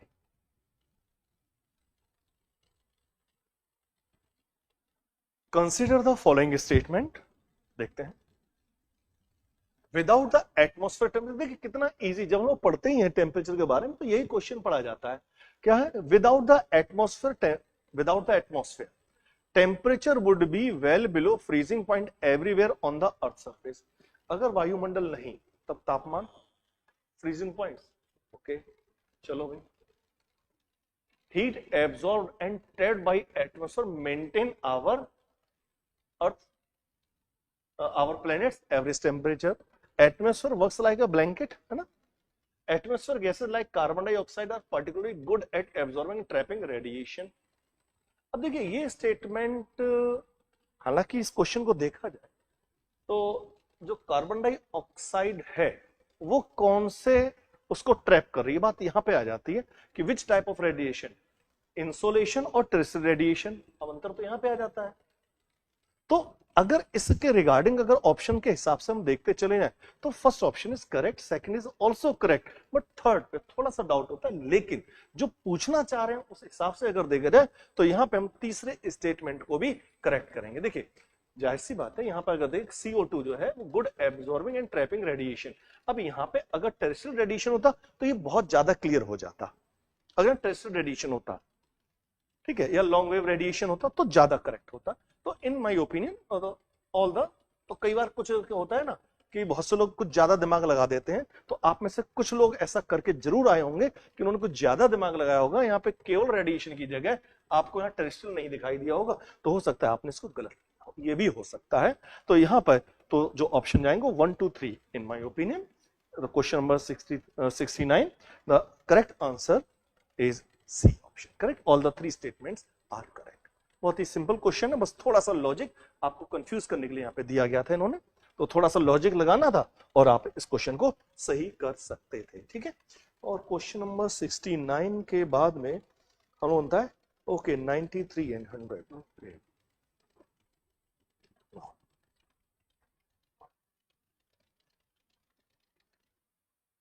93, question number 93। तो याद रखेंगे ये हमारी जो सीरीज है वो डी सीरीज है, डी सीरीज बुकलेट है 93। ये क्वेश्चन थोड़ा सा अगर आप देखेंगे, इसे मैं पढ़ देता हूं, इससे थोड़ा सा देखना है। क्वेश्चन नंबर 93 थोड़ा साइंस टेक को लिए हुए भी कह सकते हैं इसको, कहां से लेते हैं इसे देखें। Consider the following statement, there are statement, 3 statements are given. The first statement is the scientific studies suggest that a shift is taking place in the earth rotation and axis. This is the correct statement. There is slightly a change in the rotation and axis of earth. Generally आप ये बात जानते हैं कि the rotation the earth is inclined by 23.5 degree, but it is the half true. ये completely true नहीं कह सकते हैं, क्योंकि जो रेंज होती है वो 23.5 से 25.5 डिग्री तक होती है, मतलब बिल्कुल लट्टू की तरह नहीं घूमती है, तो एकदम सीधी थोड़ी घूमेगी, स्टेशनरी नहीं, हल्का हल्का वाइब्रेट करते हुए। तो 23 से 23.5 से 25.5 तक तो ये एक्सिस है, इसका इंक्लाइनेशन है, खैर। तो रोटेशन बिल्कुल हो रहा है। नाउ सेकंड स्टेटमेंट, इसको थोड़ा समझते हैं। कई लोग सोचेंगे कि पता नहीं है भी या नहीं है। देखें, solar flares and associated coronal mass ejection bombarded the earth's outermost atmosphere with tremendous amount of energy. Solar flares हो गए and the associated coronal mass ejection, high energy होती है, but these indirectly affect the rotational movement of the, not directly. जो electromagnetic wave है, they can affect the magnetic field of earth which can result in the deflection और the shift in the rotation. Directly तो नहीं but indirectly. This is the statement is true, correct. तो ये भी true है हमारा और ये भी ट्रू है। अब थर्ड स्टेटमेंट को देखते हैं।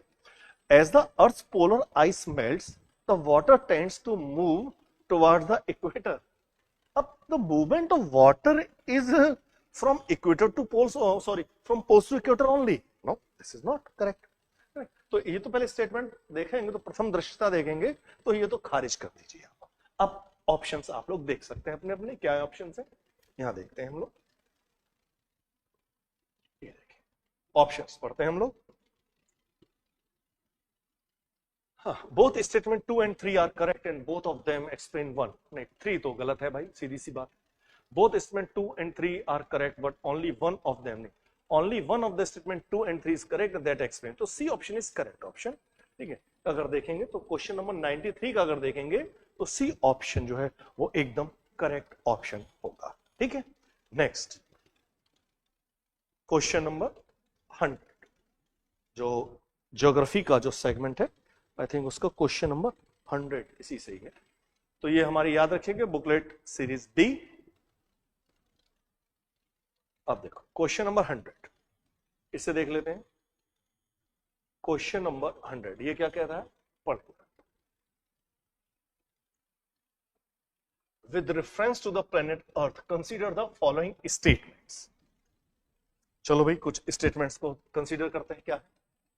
Rain forest produce more oxygen than that produce by ocean. थोड़ा सा दिमाग लगाओ, क्या है ऐसा कि रेन फॉरेस्ट, ये तो कह सकते हैं जो tropical rain forest are the lungs of the earth, but these forest can produce more oxygen than the ocean. It is not correct statement. तो यहाँ पे हम इसको बिल्कुल पूरी तरह से क्या कर दें, खत्म कर दें। अब देखो यहाँ पर ही आप उठा के देख लो, इसका ऑप्शंस अगर देखेंगे तो 1 जहां हटाया तो ए और सी तो तुरंत ही एलिमिनेट हो जाएगा अगर आप देखते हैं। Next, marine phytoplanktons and photosynthetic bacteria produce about half of the words oxygen. बिल्कुल करेक्ट स्टेटमेंट है ये। लगभग 50% जो ऑक्सीजन है वो कहां से प्रोड्यूस होती है? ओशन में होती है। ओशियन में कौन है हमारे? फाइटोप्लैंक्टन्स है एंड फोटोसिंथेटिक बैक्टीरिया। बिल्कुल करेक्ट स्टेटमेंट है ये। Now third statement, well oxygenated surface water contains several fold higher. ये तो नहीं, ये स्टेटमेंट सही नहीं है। पहली चीज हमें यहाँ पे देखना है, तो इस ऑप्शन को अगर देखा जाए बेस्ट ऑप्शन के हिसाब से, तो यहाँ पे अगर हम कंसीडर करेंगे, अब आप ये हमारे पास ऑप्शन है, हमारे विकल्प, तो none of the above statement करें। नहीं, ऐसा तो नहीं है यार, ये तो है ही नहीं। ठीक है, तो यहाँ पे हम देखेंगे तो जो हमारा सही विकल्प बन के आ रहा है, अगर उस आधार पे हम देखते हैं तो जो सही ऑप्शन बनेगा हमारा वो क्या बनेगा? Rain forest. नहीं, पहला स्टेटमेंट गलत है। ओनली 2 जो है हमारा, केवल दूसरा विकल्प जो है वही सही है। B option is correct option. तो ये हम इन प्रश्नों को देखें तो अगर ज्योग्राफी के लगभग हम 15 क्वेश्चंस को देख रहे हैं, 15 क्वेश्चन एक इकोनॉमिक ज्योग्राफी का था जो प्रोडक्शन से रिलेटेड था, तो इसमें अगर देखा जाए तो बहुत ही, हम ये नहीं कह सकते कि बहुत टफ है। टफ तो क्या नहीं कहा जा सकता, हाँ मॉडरेट है, मॉडरेट टू इजी है ये क्वेश्चन। ठीक है, बाकी आप लोगों का क्या क्या आकलन हो सकता है आप बताइएगा। ठीक है, तो इसी तरह से जिन लोगों के आपने अच्छा किया है तो आप सभी को आगामी परीक्षा के लिए अब जुट जाना चाहिए। मुख्य परीक्षा के लिए अपना अपना स्कोर सही कर लीजिए, चेक कर लीजिएगा, और एक बार अच्छे से चेक कीजिएगा, बार बार उसके पीछे मत पड़िएगा, और चुपचाप मुख्य परीक्षा की तैयारी में लग जाइएगा। ठीक है, तो फिर मिलते हैं आपसे, तब तक के लिए नमस्कार, जय Hind.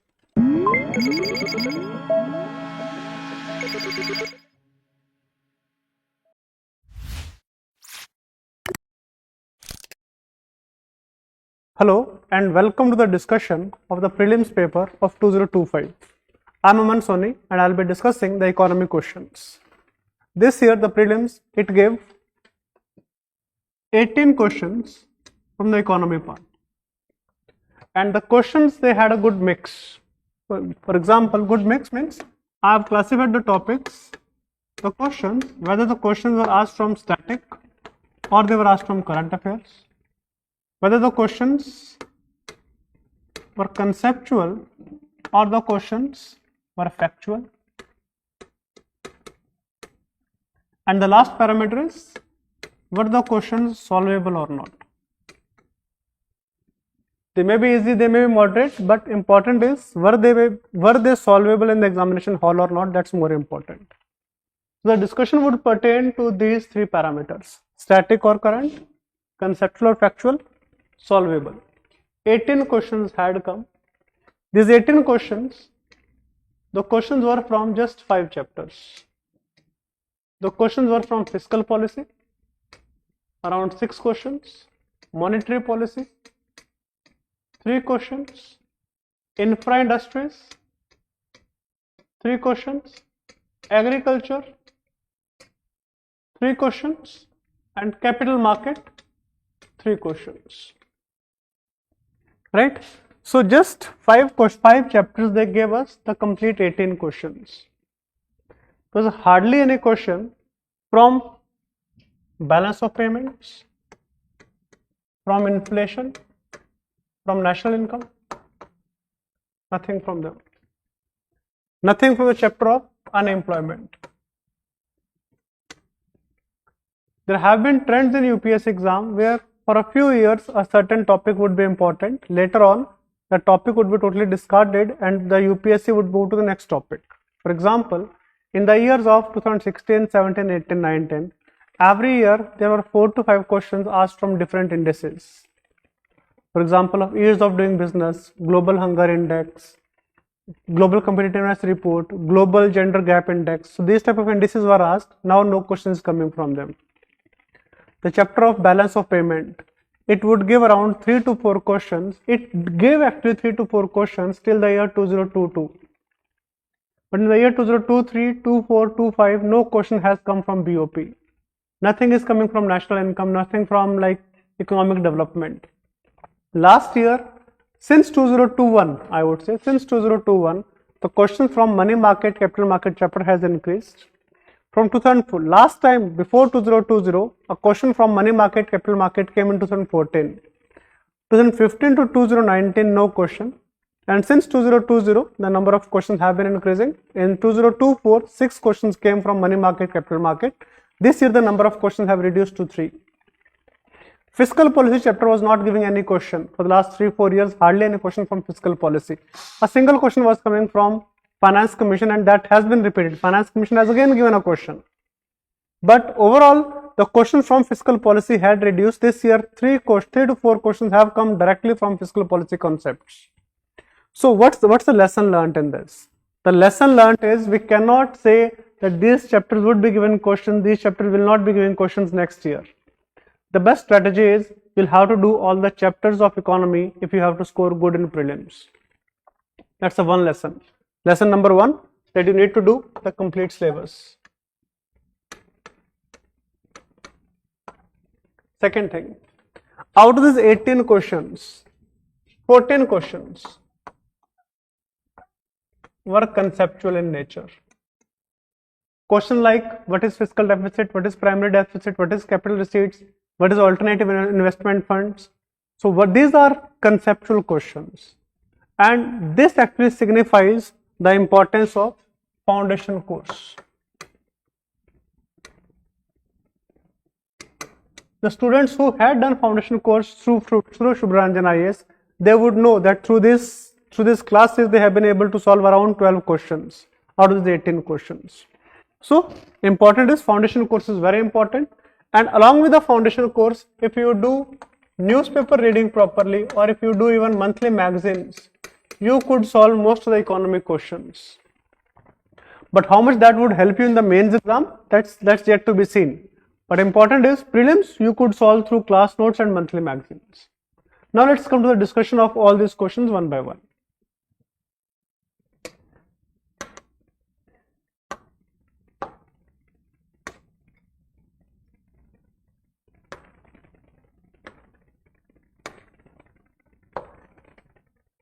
Yes. So this question actually, whenever I discuss fiscal policy chapter in the class, whenever I discuss all these topics of revenue receipts, revenue expenditure, fiscal deficit, I always take certain data, then I explain it. Let's see this. It says, suppose the revenue expenditure is 80,000 crore rupees. So revenue expenditure is 80,000 crores, and the revenue receipts is 60,000 crores. That means revenue deficit is 20,000 crores, right?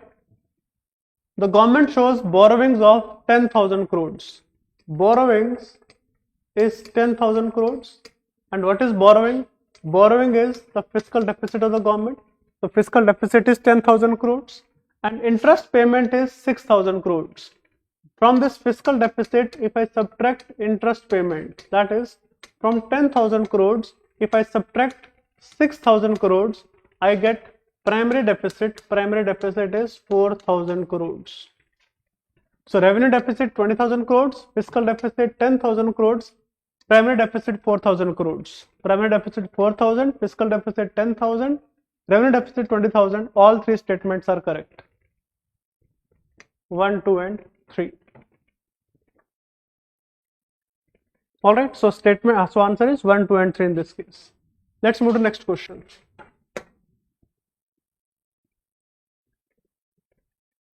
Question number 15.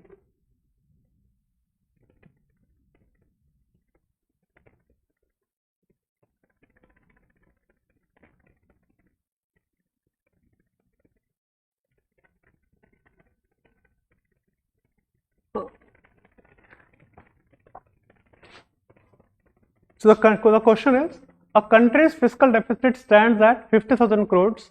It's receiving 10,000 crores. So the question says, the fiscal deficit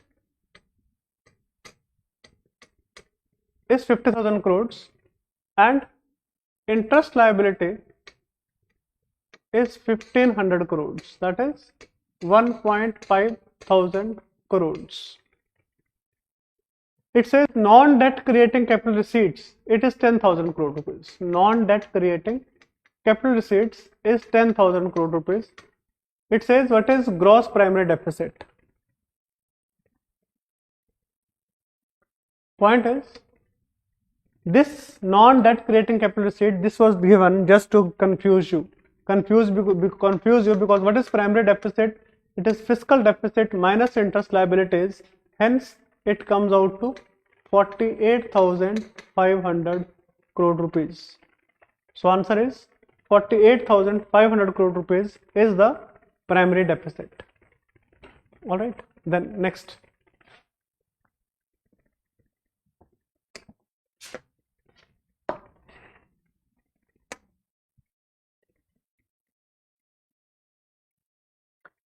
Which of the following statements are correct regarding the 15th Finance Commission? So it has recommended grants of 4,800 crores. A huge number is given. Amount of grant is given 4.8 thousand crore rupees for incentivizing states to enhance educational outcomes. Very difficult to understand. Very difficult to know the data actually. 45% of net proceeds of union taxes are to be shared with states.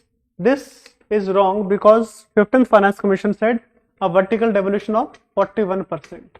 So this statement is wrong. If we go by elimination, we have to find out the correct statement. Second is wrong. So this is eliminated, this is eliminated, this is eliminated. We are left with just this number 1, 3 and 4. So answer is C, 1, 3 and 4. The next question.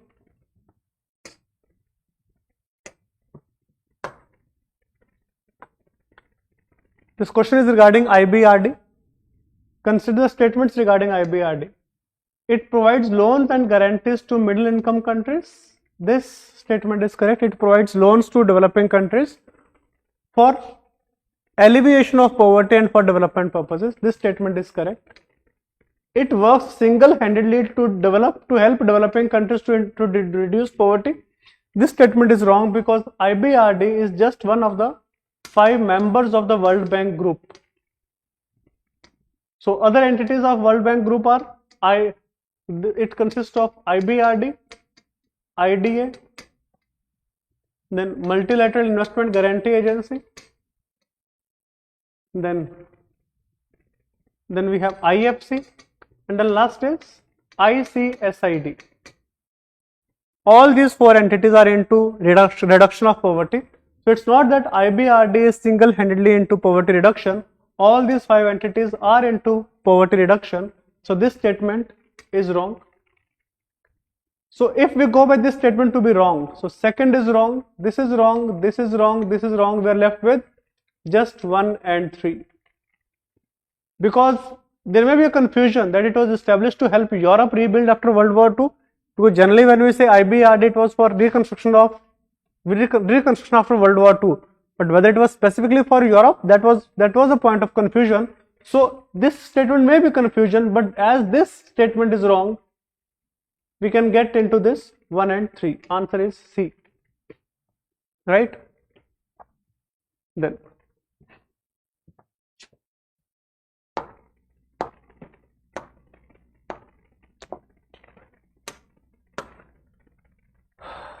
next question is from monetary policy regarding RTGS and NEFT.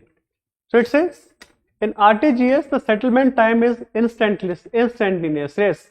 As per RBI, under RTGS the settlement has to take place within 30 minutes. Generally it happens instantaneously, but within 30 minutes the settlement should take place.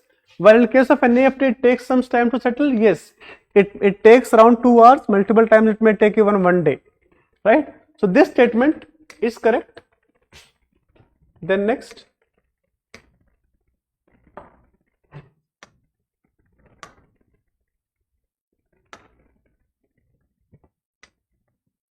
In RTGS, the customer is charged for inward transactions. Look, whether it is in case of RTGS, if someone is receiving money, that person is not paying anything, right?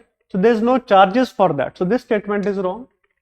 operating hours for RTGS are restricted. No, RTGS is available 24/7. So this statement is also wrong.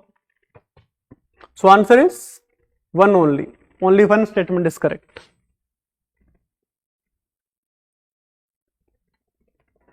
This question was a solvable question. So if we discuss all these questions, then question number 11 was, it is a conceptual question, it is a static question, it was a solvable question. Similarly, question number 15, this was also a static question, a conceptual question, a solvable question. Next question, it was a factual question. It is a factual question, it is a static question, but it was solvable question, because just by knowing about 45% we can know whether the question is solvable or not. So this is also solvable question.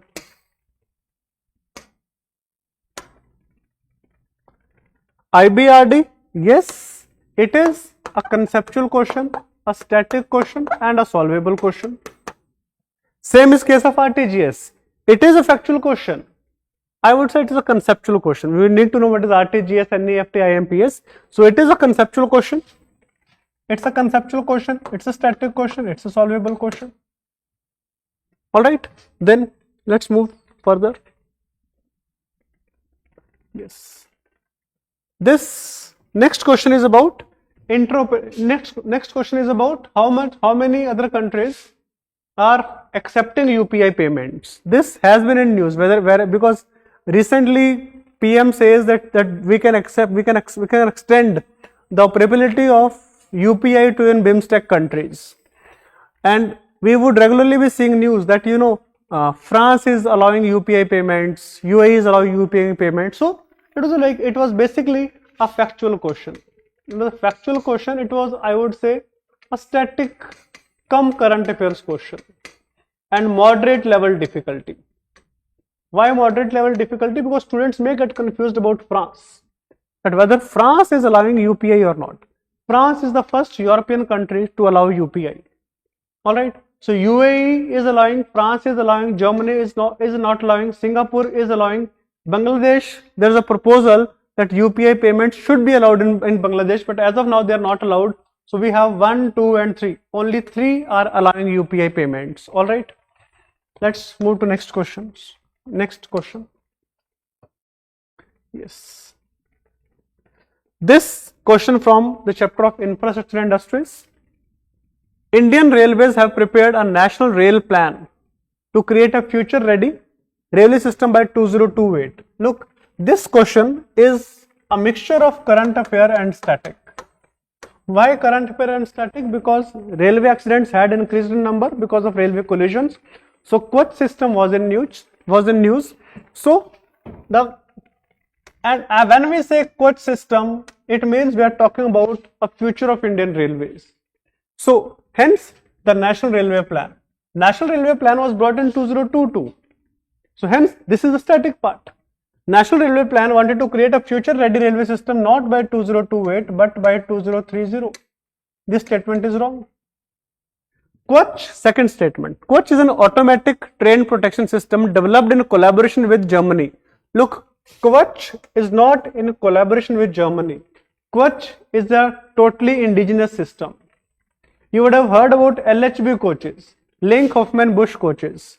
Those coaches which do not mount on each other in terms of railway collision. That is in collaboration with German. So LHB coaches are getting developed in collaboration with Germany, but coach is a totally indigenous system. So this is wrong.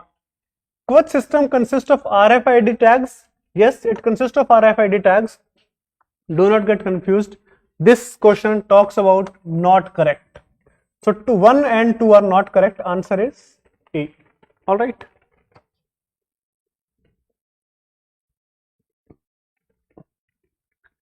So next question, it is coming from capital market. With reference to investment, consider the following investments: bonds, stocks, hedge funds, venture capitalists. We have to tell out of them which of them are into alternate investment funds. So what is the alternate investment funds? It is a fund which would get funds from multiple investors. And then this fund can invest in multiple other entities. The amount can be invested in hedge funds, it can be venture capitalist funds, the amount can be even invested in debt funds, even startups. So this is basically an alternate investment fund, basically that investment which is into alternative routes, not the traditional routes. So if I talk about bonds and stocks, they are traditional investment options, but hedge funds and venture capitalists, they are alternate investment options or alternate investment funds. So answer is only 2. So these two are examples, these two are treated as alternate investment funds. Then next.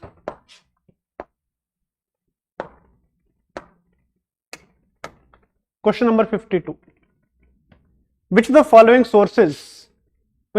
are incomes of RBI? Look, every year RBI would be transferring dividend to the government and every year the amount is increasing. So hence comes into picture, if RBI is transferring dividend to the government, it means there is some source of income for the RBI. And hence the logic to this question is that this question is coming from the economic capital framework. That how much is the surplus transfer to the RBI, so surplus transfer from RBI to the government, that's the context of this question, right? And you will be getting this answer to this question in your reference books, in class notes, even in monthly magazines. We have to find out what's the source of RBI's income. So yes, buying and selling government bonds, it is a source of RBI's income. Buying and selling foreign currency, yes, it's part of government's and RBI's income because the currency may depreciate. Pension fund management, RBI is not into pension fund management. Lending to private companies, RBI doesn't lend to private companies. Printing and distributing currency notes, this is called seigniorage. So some students may get confused that printing of currency would lead to expenditure for the RBI, but point is there is something called intrinsic value and face value. It's quite possible that RBI prints a note of 100 rupees, but it is spending only 2 rupees to print that note and to supply it in the market. So in that case, it is spending 2 rupees but is earning 100 rupees. So printing and distributing currency notes, it is RBI's income. Answer is 1, 2 and 5. Answer is 1, 2 and 5. This question was solvable. This is, let me come to both of them. Both these questions were conceptual in nature, they were static in nature, and they were solvable. One could solve them, right? Next. This was the most difficult question, I would say, where few organizations were given, their task was given, and it was given which ministry they were coming under. It was a difficult question. Students were advised to ignore this question, but still we'll discuss it.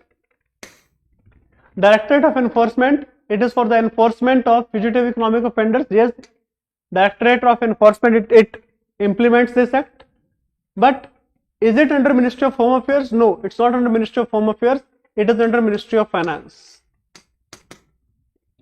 Directorate of Revenue Intelligence, it enforces provisions of Customs Act. This is correct. It is under Ministry of Finance, Department of Revenue. This is correct. So this one is wrong. This one is correct. Director General of Systems and Data Management. Yes, it uses new technology to reduce tax evasion. This is correct. It is under Department of Revenue, Ministry of Finance. This is also correct. Answer is 1. Only 2 statements are correct. All right. Next question. The RBI of India, the RBI mandates all listed companies in India to submit a business responsibility and sustainability report. Basically, all companies have to give a report on, not all companies, top 1000 companies have to give a report on ESG, environment, social and governance. Not only the companies have to give a report on their economic parameters, their financial parameters, now the companies also have to give a report on the impact on environment, the social and the governance part. But if the companies are going to do it, what is RBI doing it? It's the SEBI which is responsible for it. So it's not the RBI which mandates it, it's the SEBI which mandates it. This statement is wrong. And in India, a company submitting BRSR makes disclosure in the report that are largely non-financial in nature. Yes, the parameters are largely non-financial in nature. So answer is only 2 is correct. All right, then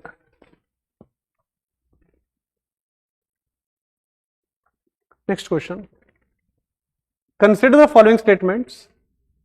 In India, income from allied agricultural activities like rent, like poultry, farming and wool rearing in rural areas exempted from any tax. No. Look, if I talk about agricultural income is exempted from income tax, but only that income is exempted from income tax which is coming from rent of agricultural land, or which is coming from as a revenue of agricultural land. So if I am producing food grains, oil seeds on my agricultural land, I am selling it, getting revenue, that revenue is considered as agricultural income. That is exempted from income tax. But income on allied activities, for example, poultry, farming, wool rearing, it is coming under income tax. So this statement is wrong. Second statement, in India, rural agricultural land is not considered a capital asset under the provisions of income tax.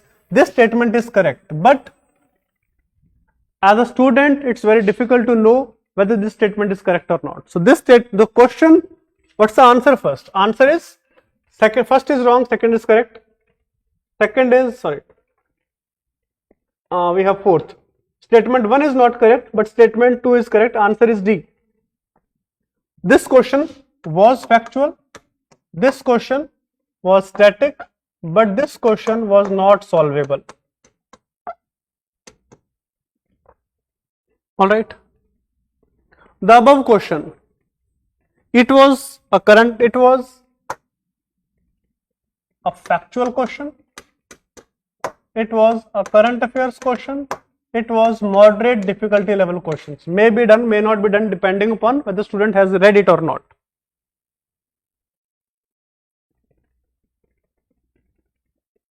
Next statement. It is a current affairs question because critical minerals, rare earth minerals, they were in news. So this is a current affairs question. It is a factual question, and it is, I would say, a solvable, moderate difficulty level question. If students were not aware, they could leave it. India has joined the Mineral Security Partnership. It has joined in 2023. India is a resource-rich country in all 30 critical minerals that it has identified. Actually, this statement, it actually helps the student to solve the questions, because 60% of our rare earth minerals we import from China. We are not resource rich in all 30 critical. We may be resource rich in few minerals, but all 30 critical minerals were resource rich. This statement is wrong. If we go by this to be wrong, this is wrong, this is wrong, this is wrong, we can get the answer to be 1 and 3. It is solvable question. This statement is correct, right? We amended it.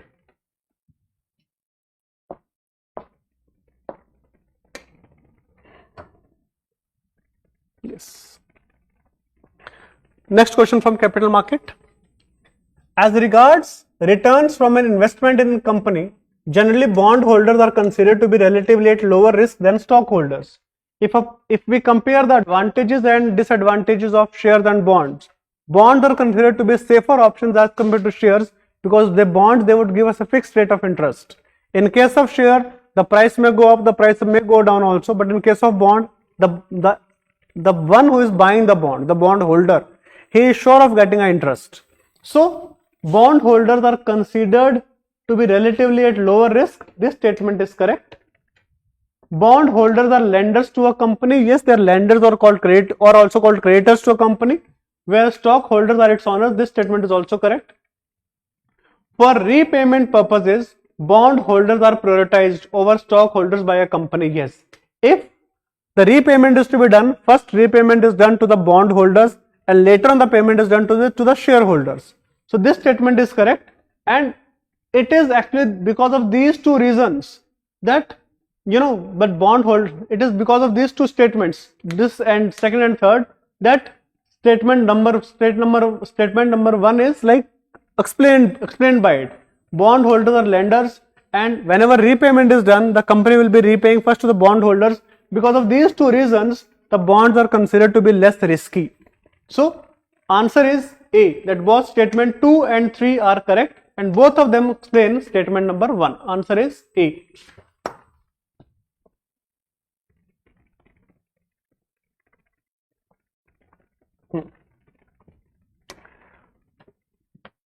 This question was basically a current affairs based question, because since 2020, exposure of Indians, especially retail investors, exposure of retail investors had increased in futures and options. And in September, October, a report was released by SEBI that around 90% of the investors in futures and options have made a loss. So it brought guidelines. It also brought advisories which said that small investors should refrain from investing in futures and options. Hence, the context was a current affairs based question. So, India accounts for a very large portion of all equity option contracts traded globally. Not sure about it? We'll hold on to this statement. India's stock market has grown rapidly in the recent past, even overtaking Hong Kong at some point of time. You would have read it multiple times that Indian stock market has become the fourth largest in the world. After New York Stock Exchange, Nasdaq, Shanghai Stock Exchange, and after that Indian came. So this statement is correct. It overpassed Hong Kong multiple times. There is no regulatory body either to warn the small investors about the risk of options trading. This statement is wrong because SEBI releases warning multiple times. It's a regulatory body. Third statement is wrong. This becomes wrong. This becomes wrong. This becomes wrong. 1 and 2 only. Answer is 1 and 2 only. The question was solvable because of elimination of this statement. Alright. This question was current affair. This question was conceptual. This question was solvable. Let's move to next question.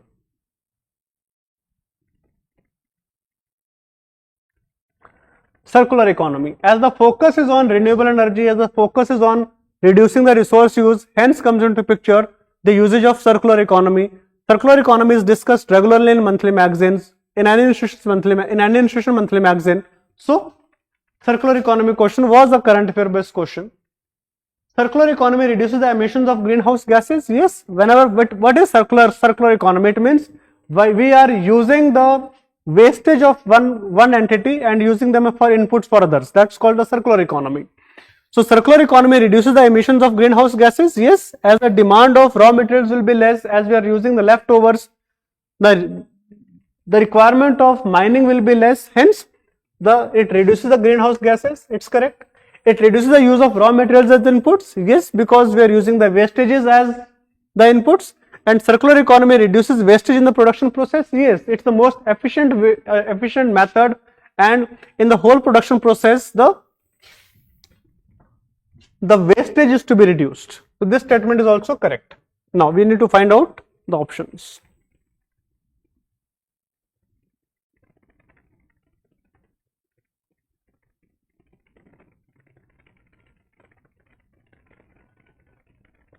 So answer is A to this, because both statement 2 and 3 are correct.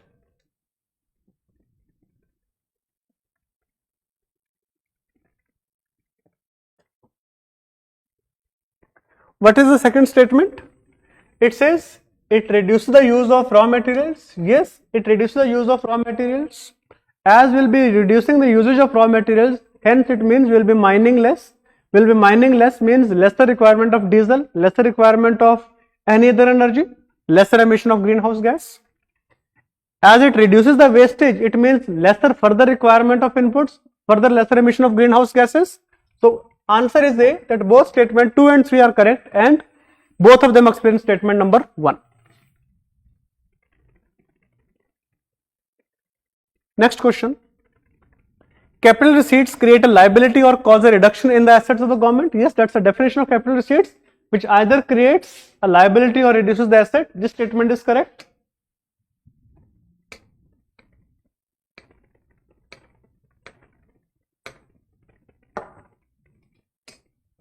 Borrowings and disinvestments are capital receipts. Yes, they are capital receipts. Borrowing creates liabilities, disinvestment reduces assets. Interest received are revenue receipt. They do not create a liability. If we are receiving an interest where we do not have to return it, and it's not creating a liability. All right, it is I would say non-debt creating receipt. It's revenue receipt. So this statement is wrong. Answer is 1 and 2 only. Straightforward question. Look, this question is a current affairs based question because in the month of January 2025, turmeric board was set up. So this is a current affairs based question. It's a factual question, but the thing is, it is a solvable question because it was in news. India is the largest producer and exporter of turmeric. Yes. More than 30 varieties of turmeric are grown in India. Yes. Maharashtra, Telangana, Karnataka and Tamil Nadu are major turmeric producing states in India. All three statements are correct.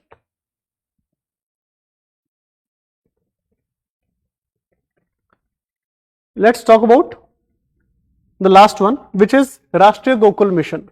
Again, it is a static question but had a current affair annotation to it. In 2021, government had allotted 2400 crore rupees for Rashtriya Gokul Mission. But those 2400 crore rupees got over in the first 3 years. So in the last year, 2025, government allotted further 1000 crore rupees to Rashtriya Gokul Mission. That's why it was in news. So let's now see it. It's important for the upliftment of rural poor as majority of low producing indigenous animals are with small and marginal farmers. This statement is correct. It was initiated to promote indigenous cattle and buffalo rearing. Students may get confused. And if it is Gokul Mission, it would be for cattle only, for cows only. But no, Rashtriya Gokul Mission was for buffaloes also. Predominantly for cows, but was also for buffaloes. Students may get confused and may mark the second to be wrong, but the second statement is also correct. Answer is both 1 and 2. Alright. So with this we complete the discussion of the economy portion of this year's prelims, and I would say again that it was easy, relatively very easy. 3 or 4 questions were not solvable, they were very difficult, but out of 18, if someone is getting around 12, 13 to be correct, it's a very, very good attempt. Alright. Yeah, thank you.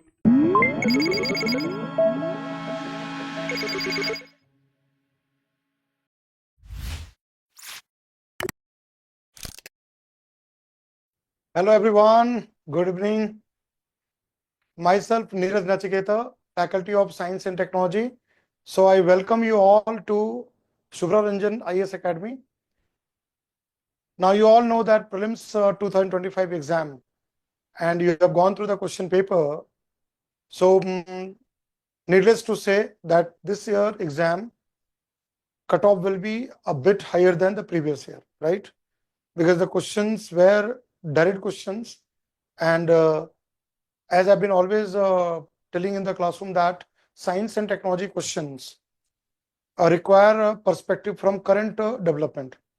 If you know the basic concepts and you have done through the current affairs, then I think it is easier to solve questions, right? And you know that there are important areas in science and technology like space and astronomy, then defense technology, energy, then biotechnology, health, then emerging technologies like AI, robotics, quantum. And I've been always telling that in my classroom program, I've been always saying that these are the topics where you should focus and there will be questions. And now you know that questions have been asked in the examination. So before I start with the discussion of questions with the answers, so a rough breakup, there are 19 questions in science and technology in this year exam. But you know that sometimes questions can be cross-cutting. That means they may be interdisciplinary, which may be connected to other areas of general studies. So purely science and technology question may be somewhere around 15 to 16 questions will be there. But I'll try to cover in a holistic manner so that you are able to understand it. Now, I'm going to discuss set D. Now, before I start with each of the questions, let me just list down which are the questions in science and technology in set D. So set D, when you visit this set D, questions numbers I'm writing, and then one by one I will be covering those questions there. So you have a chunk of questions from 21, 22, question number 23, then you have 24, 25. So you have this 5 questions together. As you know that they come together, polity, history, geography in a chunk. The 5-6 questions are there. Then comes here question number 44 and 45. right? Then 70 and 81. Question number 70 and 81, right? These are random questions in between science and technology questions have been there. Then coming to further from 70, 81, then there is a chunk of questions are there. 81, 82, 83, then you have 84, then you have 85, 86, then 87, 88, 89, question number 90, and then finally 99. So set D has got these questions. Somewhere some few questions may be linked with economic development and other areas, and even there are cross-cutting science and technology questions which I have discussed in my environment questions discussion there. You can combine them also there. So these are the questions I will be covering one by one. So let us start with the first question, that is a question number 21. Right? Rare earth elements or rare earth metals. Right? Based on that question, and you know that rare earth elements find use in electronic appliances and equipments. So let's look at the question here. Some rare earth elements are used in the manufacture of flat television screens and computer monitor. So this statement is correct. Now, statement number 2, some rare earth elements have phosphorescent properties. Is correct. That's what they are used in the panels, right? And kind of a display system they are used because they can emit light and wavelength there. So both the statements are correct, right? Statement 1 and 2 are correct, and statement 2 explains statement 1. That's correct because of this property of phosphorescence, right? They are able to emit light and produce vivid pictures, images, and videos. So that's what they are used in TV panels and computer screen. So the answer will be A here, right? Both statement 1 and statement 2 are correct, and statement 2 explains statement 1. Now let's go to the next question here. Question number 22. This also I have been discussing in my sessions that Indian Railways initiative in order to protect civilians and citizens from train accidents, railway safety, Kavach system. And Kavach system is not only from preventing the collisions of trains, but also meant for unmanned, kind of gates across the railway lines, and also in terms of helping animals not die because of accidents like elephants. Correct. So now let's look at the question here. Question number 22. Consider the following statements. Indian Railways have prepared our National Rail Plan (NRP) to create a future-ready railway system by 2028. Railways is going for modernization. Recent time, you know that high-speed rails like bullet trains and all, Ahmedabad to Mumbai, work is in progress. Even now, Hyperloop technology development in terms of IIT Madras, that was also in the news. So if you look at here, the statement is correct. Only wrong thing is 2028. It is wrong. It is basically 2030. That means UPSC has asked in this question whether you know the year. That means a fact. So 2030. So that's why it is wrong. Now, Kavach is an automatic train protection system developed in collaboration. So developed in collaboration with Germany. It is a totally indigenous system developed in-house within the Railways Research and Development Board. Germany and Japan are two countries, and particularly, you know, the name of the company called Siemens or Siemens. That company is helping Indian Railways in terms of deployment. That means implementation of Kavach system. Developed in collaboration with Germany, that is wrong. That is wrong statement. See, one word can make a lot of difference. Deployment being done by Germany, German companies across the India, right? Development is purely by India. Now, Kavach system consists of RFID, radio frequency identification device. Same technology what we use in FASTag across the national highways. RFID tags fitted on track in the station segment, correct. right? It has that kind of signaling system, so that the train, if overspeed or if there is any kind of collision, then it can be automatically can be stopped. So that is the third statement correct. So question is that which of these statements given above are not correct? That means wrong. Which statements are wrong, incorrect, not correct? So statement 1 and 2 are not correct, third is wrong, third is right. So answer is A, because 1 and 2 are not correct. Very simple direct question. So A is the answer. Now let's moving on to the next question. Question 23. Consider the following space missions: Axiom 4, SpaceX, and Gaganyaan. Very simple question has been asked. How many of the space missions given above encourage? Now see the keyword encourage and support microgravity research, zero gravity or microgravity in outer space experiments research, which can be encouraged or supported. Is a very tricky language has been used here. Now Axiom 4 is a private kind of a space mission program, and where one of our Gaganyaan astronaut, right, is going in Axiom 4. That is a Subhanshu Shukla. So that is a manned mission, human space flight manned mission. And manned mission has one of the very important objective of conducting experiments in zero gravity or microgravity. Now Gaganyaan is India's indigenous, our own ISRO space program for human space flight.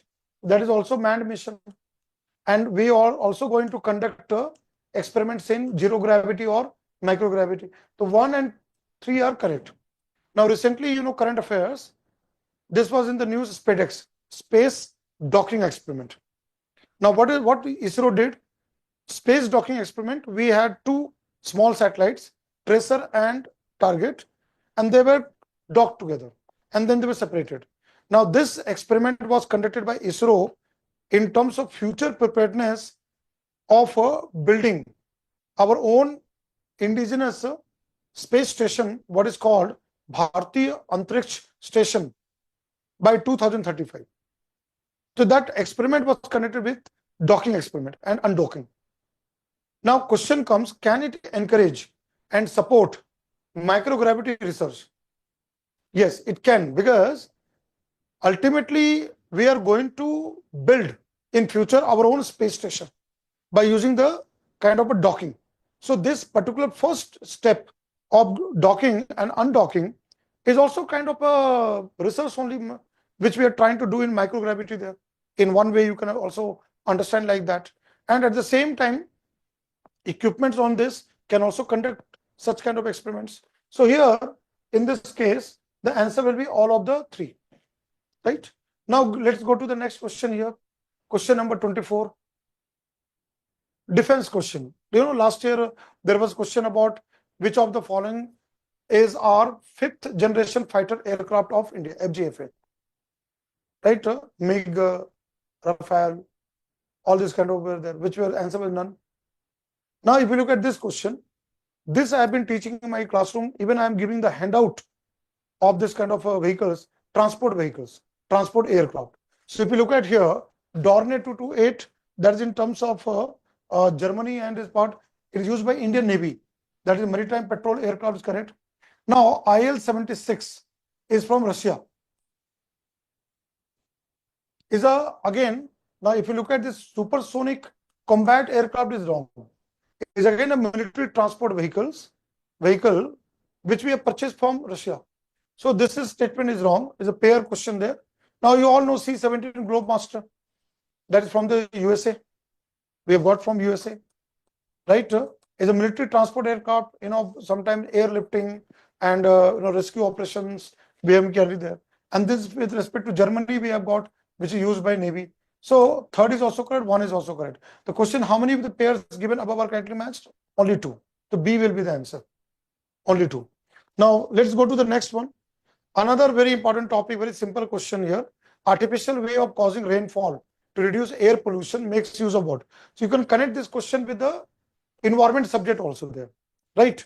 A cloud seeding, you know that cloud seeding experiment and making artificial rain so that the air pollution can be washed off.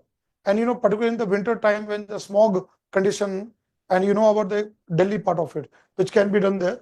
So it is basically answer is A, silver iodide and potassium iodide, which is sprinkled to the cloud, which makes artificial rain, and that will dissolve all the pollutants in the air. So answer is A here. Very simple direct question here. Now I'm going to the next chunk of question, that is coming to question number 44. I'll let it go to 44 and 45 first, and then I'll come to the next one here. So question number 44. This again, in science and technology classes, I've been discussing about Gagan system, GPS aided geo augmented navigation satellite system here. So here, provide necessary augmentation. Which of the following statement is correct? Is a simple question here. Now today, Gagan is being used by Airports Authority of India, and is in collaboration with ISRO, has been developed for our civilian aircrafts, the takeoff, landing, and air traffic control management, and in terms of helping better signaling in outer space or in the space, getting the GPS there. It basically consists of 3 communication satellites, GSAT 8, GSAT 10, and 12 there. 3 systems are there. Now it is designed to provide additional accuracy integrity for our airports and the airlines, correct? It will allow more uniform high quality air traffic management, is again correct. Then we have number of flights now, Udan scheme. More and more airports are coming up. There's growing demand of aircrafts and all flights there. It will provide benefits only. It will provide benefits only in aviation, but not in other modes of transport is wrong. This I have discussed in my classroom that recently Ministry of Earth Sciences has developed a very important device for fishermen called Gemini, GEMINI. That is a Gagan enabled mariners instrument for navigation there, and this device can be fitted with the fisherman's boat or the vessel, and it can provide information about ocean state forecast. It even can tell fishermen where there is a congregation of fishes, the potential fishing zone, PFZ.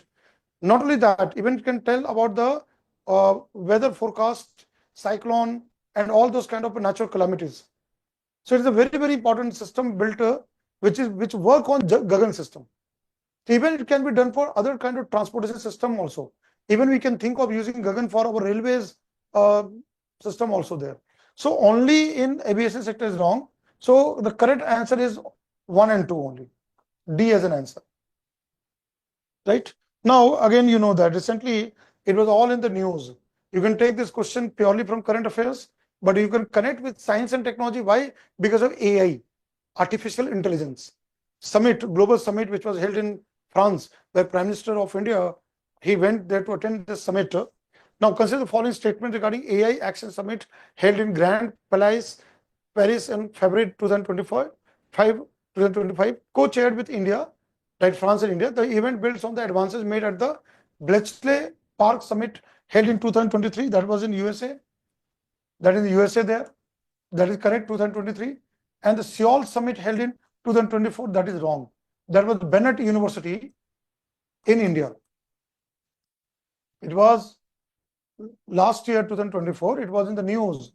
So that was hosted by India in Bennett University, not Seoul Summit. So, and that was built upon the Paris AI Action Summit there. So this is wrong here. Now, along with other countries, US and UK have also signed Declaration on Inclusive Sustainable AI. That is wrong. US and UK, 2 countries, declined to sign Declaration on Inclusive and Sustainable AI, which India was promoting there. So both the statements are wrong. Answer is D. Neither 1 nor 2. Every year in the prelims exam, minimum 1 question, this 2 statement type question has option as neither 1 nor 2, or neither 1 nor 2, D as an answer. So D is the answer here. Now moving forward, I'm now coming to the another chunk of question there, but there is a in between one question called question number 70. So I'm going to question 70 right now.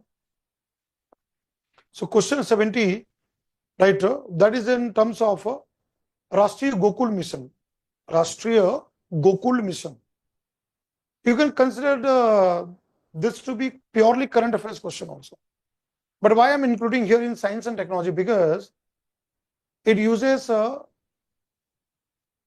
scientific methods of artificial insemination, IVF, in vitro fertilization, and the methods of biotechnology to preserve, conserve, and increase number of indigenous cattle breeds of India.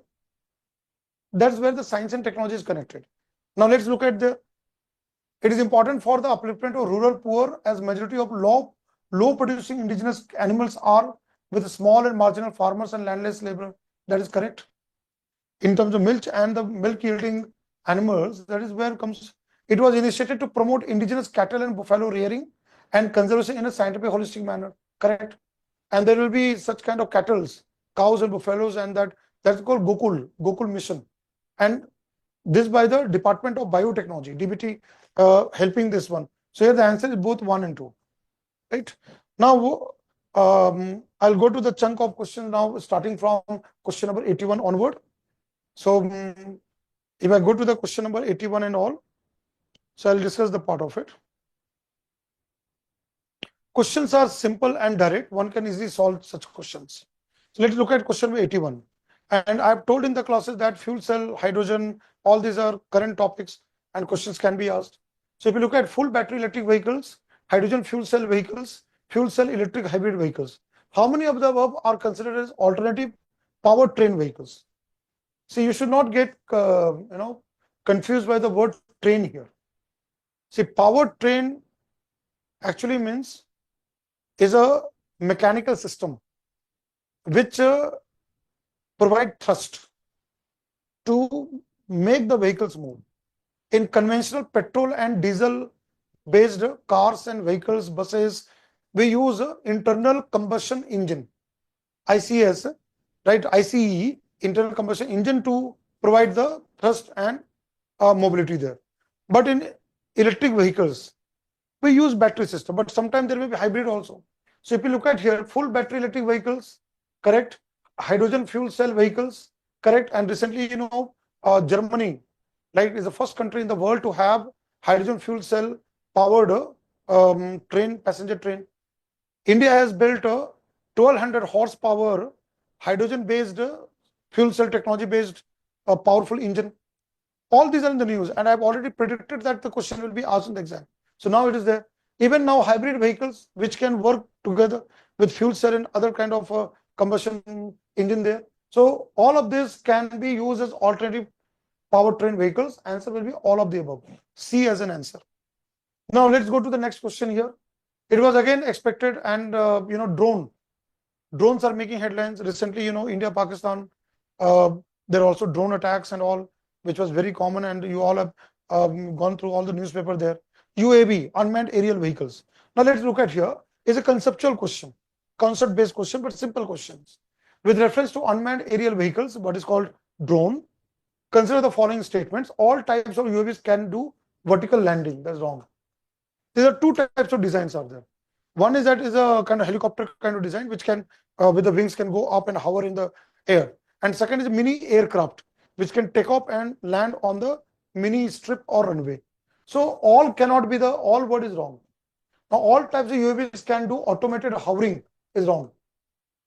Some of them can do it, which have the copter based UAV, which can, just like helicopter can go there, can hover in the air.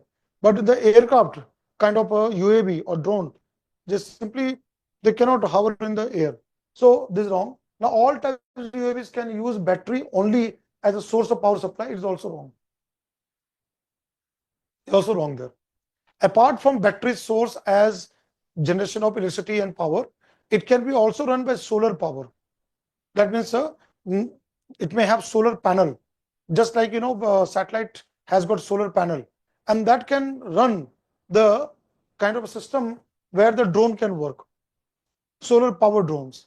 So all word is wrong here. So how many statements given above are correct? Answer will be D, none. Right? None as an answer. So now let's go to the next question here. Question number 83. In the context of electric vehicle batteries, EV batteries, consider the following elements: cobalt, graphite, lithium, nickel. How many of the above usually make up battery cathodes? Now, this is linked with science, chemistry, reduction, oxidation. Again, conceptual understanding about electric vehicles, how it work. Again, conceptual understanding about the battery system of electric vehicles. And then facts, what type of materials, what type of elements or metals are used as cathode and anode. So if you look at here cobalt is used, lithium, nickel is used. They are used as cathode, but graphite is wrong. Graphite is used as an anode. Graphite is used as an anode, right? Positive charge anode, cathode is negative charge, which provides the negative the flow of electrons there. So here the answer is cobalt, lithium, nickel, 1, 3, 4. So how many of the above usually make up battery cathodes? Only 3. C as an answer. Only 3. Now let's move on to the next question here. So now look at here. Again, this question of 84 I have discussed in environment part, which use plastics. The answer will be all 3. Cigarette butts, eyeglass lens, car tires. All they contain plastics. They connected with the environment now. Now question 85. Consider the following substances: ethanol, nitroglycerin, urea. Coal gasification technology can be used in the production of how many of them? Ethanol can be used, right? Coal gasification technology produces syngas. This basic technology in the news, synthetic gas, syngas, or producer gas, which is a mixture of carbon monoxide, hydrogen, methane, right? Carbon dioxide and all, but it is a combustible gas. And there's a presence of, so from that syngas, we can further chemically convert into ethanol. That is possible. The technology is there. Same way, urea can be made because there's a presence of nitrogen and hydrogen. From syngas, coal gasification method, we can produce ammonia. And from ammonia, we can make ammonia. And from ammonia, we can make ammonium-based fertilizers, chemical fertilizers. So this is true. But nitroglycerin is wrong. That nitroglycerin, that is for explosives. So there it can be used. So here, only 2 as an answer. Now this is a difficult question. Question number 86. Because, sometimes out of box question. Where UPSC asks the question. And also factual question. So you cannot make a guesswork here. So if you look at here, what is the common characteristic of the chemical substances generally known as Cl20, HMX and LLM105, which are sometimes talked about in media? If somebody has been following those news, daily current affairs, would be able to figure out. Here, it is basically used in explosives. These are explosives in military weapons. Recent time it was in the news. So from the defense point of view, these are the explosives which are used in military type of weapons and missile system and all this. So that is part of it. So A is wrong. These are not alternative hydrocarbon, hydrofluorocarbon refrigerant. C is wrong. They are not high energy fuel. They are not fuel, right, for cruise missiles. These are fuels for rocket propulsion. Wrong. It is not their fuels, but it is explosives which are used in weapons like missiles and all. There we use it. So that is what comes, and not hydrofluorocarbon. So answer is B here. Let's go to the next question. Question number 87. And this I have discussed in my current affairs session, right? You know that Google has developed quantum chip, Sycamore, and Willow. Recently, Microsoft has developed, that is a Majorana. Majorana 1 chip will enable quantum computing, correct? And I had already said that quantum computer is very important this year exam. Quantum chip there. So it is by Microsoft company, right? Majorana 1 chip has been introduced by Amazon Web Services. Wrong. AWS is wrong. It is the Microsoft. So this is wrong. This is correct. Now AI, deep learning is a subset of machine learning, is correct. So basically AI, artificial intelligence, you have a machine learning, ML. And within ML, you have a core as a DL, deep learning. And deep learning works on artificial neural network, ANN, right? That support the machine learning and machine learning for AI. So AI, so machine learning is a subset of AI and deep learning is a subset of machine learning. You know, Chat GPT, generative AI. Now recently, you know, DeepSeek. All these are based on this kind of a technology there. So the answer will be here 1 and 3. C as an answer, right? Now coming to the next question here, question number 88.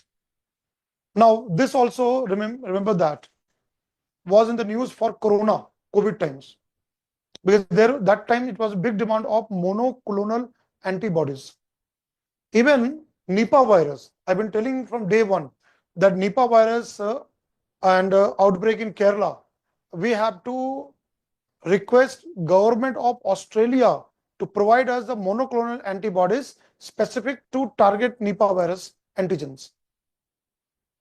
So this was expected question. Now look at here, with reference to monoclonal antibodies, you know that these are antibodies which are prepared through a technology called hybridoma technology. Fusion of myeloma tumor cell with antibody producing cells, spleen cell. So here, so monoclonal antibodies, they are man-made proteins. Yes, they are synthesized in the lab so that large quantity of antibodies can be produced artificially. They stimulate immunological function due to their ability to bind specific antigen. Yes, because since monoclonal antibodies for Nipah virus will bind with Nipah virus antigens. For coronavirus will be for coronavirus antigens. So they are specific to the pathogen. Now they are used in treating viral infection like that of Nipah virus, correct? So here, which are correct? Answer will be D. 1, 2, and 3. All three are correct statements. 1, 2, 3. D as an answer. Now moving on to the next question here. Biology question. Very simple question. You know, virus, living and non-living. And they can infect plants, animals, humans, even other microorganisms like bacteria, algae, fungi, they can infect. And they are found everywhere, soil, water, air, everywhere. You'll find the virus are there. So consider the following statements. No virus can survive in ocean water is wrong. Viruses can survive in saline condition, ocean water. Even viruses can survive in freezing temperature, minus 30, 40 degrees Celsius. It has been now found in deep into the ice of Siberia, right? Now, no virus can infect bacteria is wrong. There is one type of virus called bacteriophage, which is used in the lab today, and that can infect bacteria. Now, no virus can change the cellular transcriptional activity in the host is wrong. What does the virus do? Once the virus enters the host, like human or animal or plant or bacteria, it hijack cellular machinery of part of transcription and then synthesize its own kind of proteins and viral proteins, and they assemble to make a viral particle and then multiply. They hijack the cellular machinery in terms of, so they basically hijack transcription. This is a process which is involved in protein synthesis process, and then the virus multiply by making its own kind of viral proteins. So this is also wrong. So all three statements are wrong. So if you look at the options given here, that how many of the statements given above are correct? So answer will be none. All three statements regarding virus is wrong, right? None is answer. Now coming to the next question, number 90, activated carbon, right? And you can connect this one with environment also, because of the bioremediation is one process, but sometimes we do remediation by other means, chemical means in the factories and industries. So there also comes, and I have discussed in the environment segment also. So activated carbon is a good and attractive tool to remove pollutants from effluent streams and to remediate contaminants from various industries. That is correct. This statement is correct. Now, statement 2, activated carbon exhibit a large surface area and strong potential for absorbing heavy metals, correct. Activated carbon can be easily synthesized from environmental waste with high carbon content, correct. Particularly from the biomass, we can make it. make this kind of carbon. So all three statements are correct. But now see, attractive tool, good tool or attractive to remove pollutants. That means controlling environment because of their large surface area where the heavy metals from the streams or industrial process can be absorbed. So this statement support statement 1. But statement 3 does not directly support statement 1 because statement 3 simply state from where the source by which activated carbon can be produced. That means from the biomass, organic matter, or inorganic waste. That is production. It is talking production, statement 3.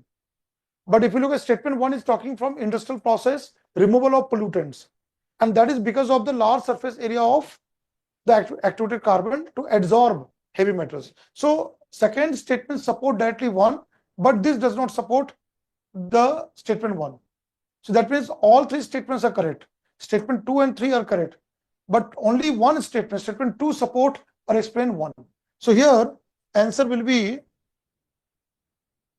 B. Both statement 2 and 3 are correct, but only one of them, that is statement number 2, explains statement 1.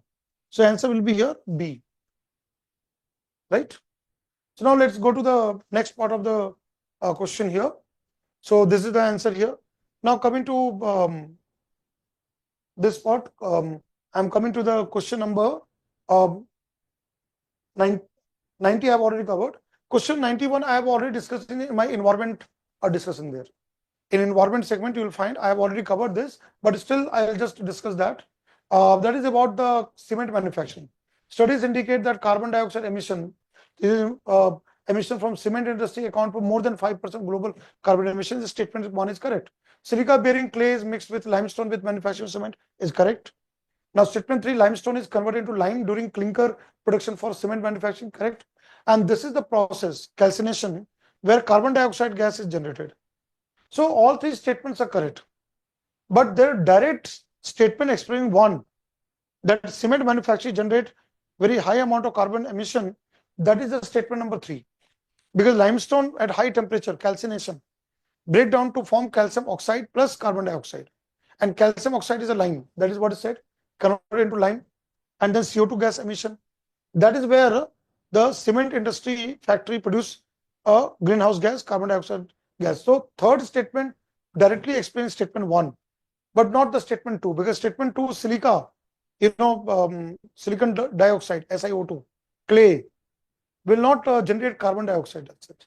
So here answer will be here B. Both statement 2 and 3 are correct, but only one of them explains statement 1. That is the statement number 3 explains statement number 1 in terms of carbon emission. So this I have already covered in my environment discussion there.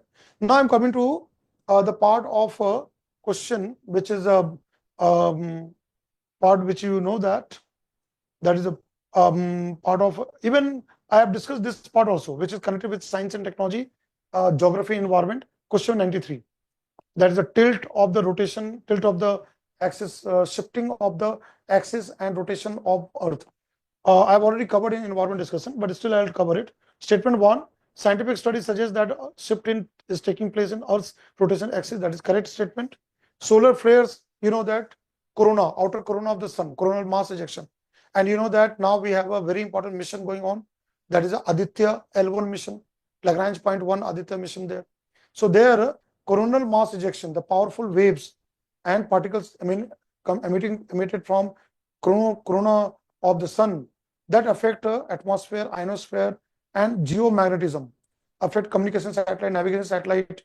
It can result in power grid failures. That part is there. But this cannot result into shift in the axis and rotation. That is based on the mass balance. So statement 2 in itself is correct because it was recently reported in the news, but this is not directly linked with first.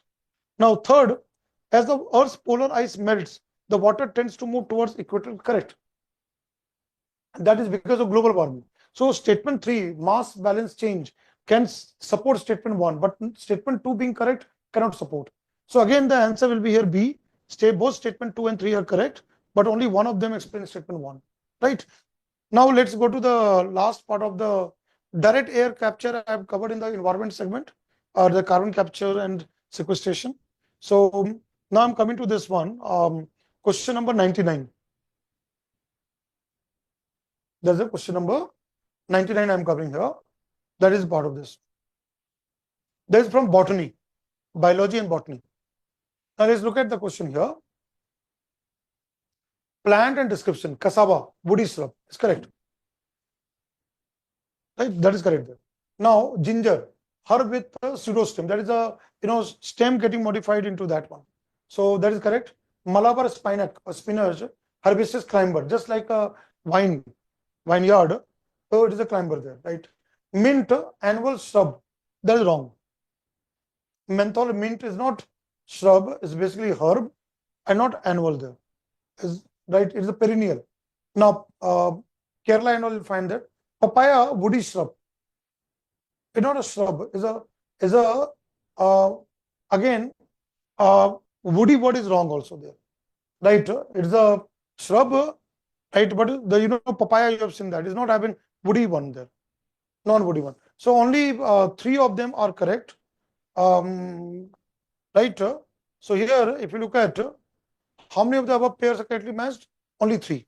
So the answer will be this one, only 3. B as an answer. Right? And question number 100, I have already explained in the environment segment there. Phytoplankton and all part. So these are the total number of questions which came in science and technology in prelims exam. And they have been very simple, direct questions linked with current aspect. But also you can easily be able to solve it if you go through the statements carefully. So I believe that all of you, right, attempted this year exam with your hard work and preparation over the last 1 year, 2 years, or from whichever year you have been preparing and writing the exam. It would have been easy for you to solve science and technology questions. And compared to the last year, the paper is again a bit simpler, but I'll not say easy. Right? There's nothing easy in UPSC civil service exam. But comparison, relative term is there compared to the last year. So cutoff may go plus 10 marks, which I predict there. So science and technology is very important component. For that, you can follow my book, Science and Technology book from Oak Bridge publication. There in my book, I have given all such concepts. And every year the questions being asked there. So Oak Bridge publication, Science and Technology, you will find in by my name, Neeraj Nachiketa. At the same time, you can join Shubhra Ranjan IS Academy for our GS program. There, right, all important concepts, topics, theory, all being covered in that. So please keep on studying, right? If you are doing crossing the cutoff, start your mains exam preparation. So I wish you all success. Thank you.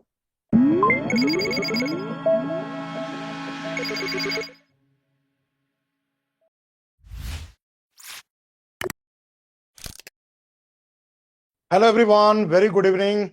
Welcome to Shubhra Ranjan IS Academy.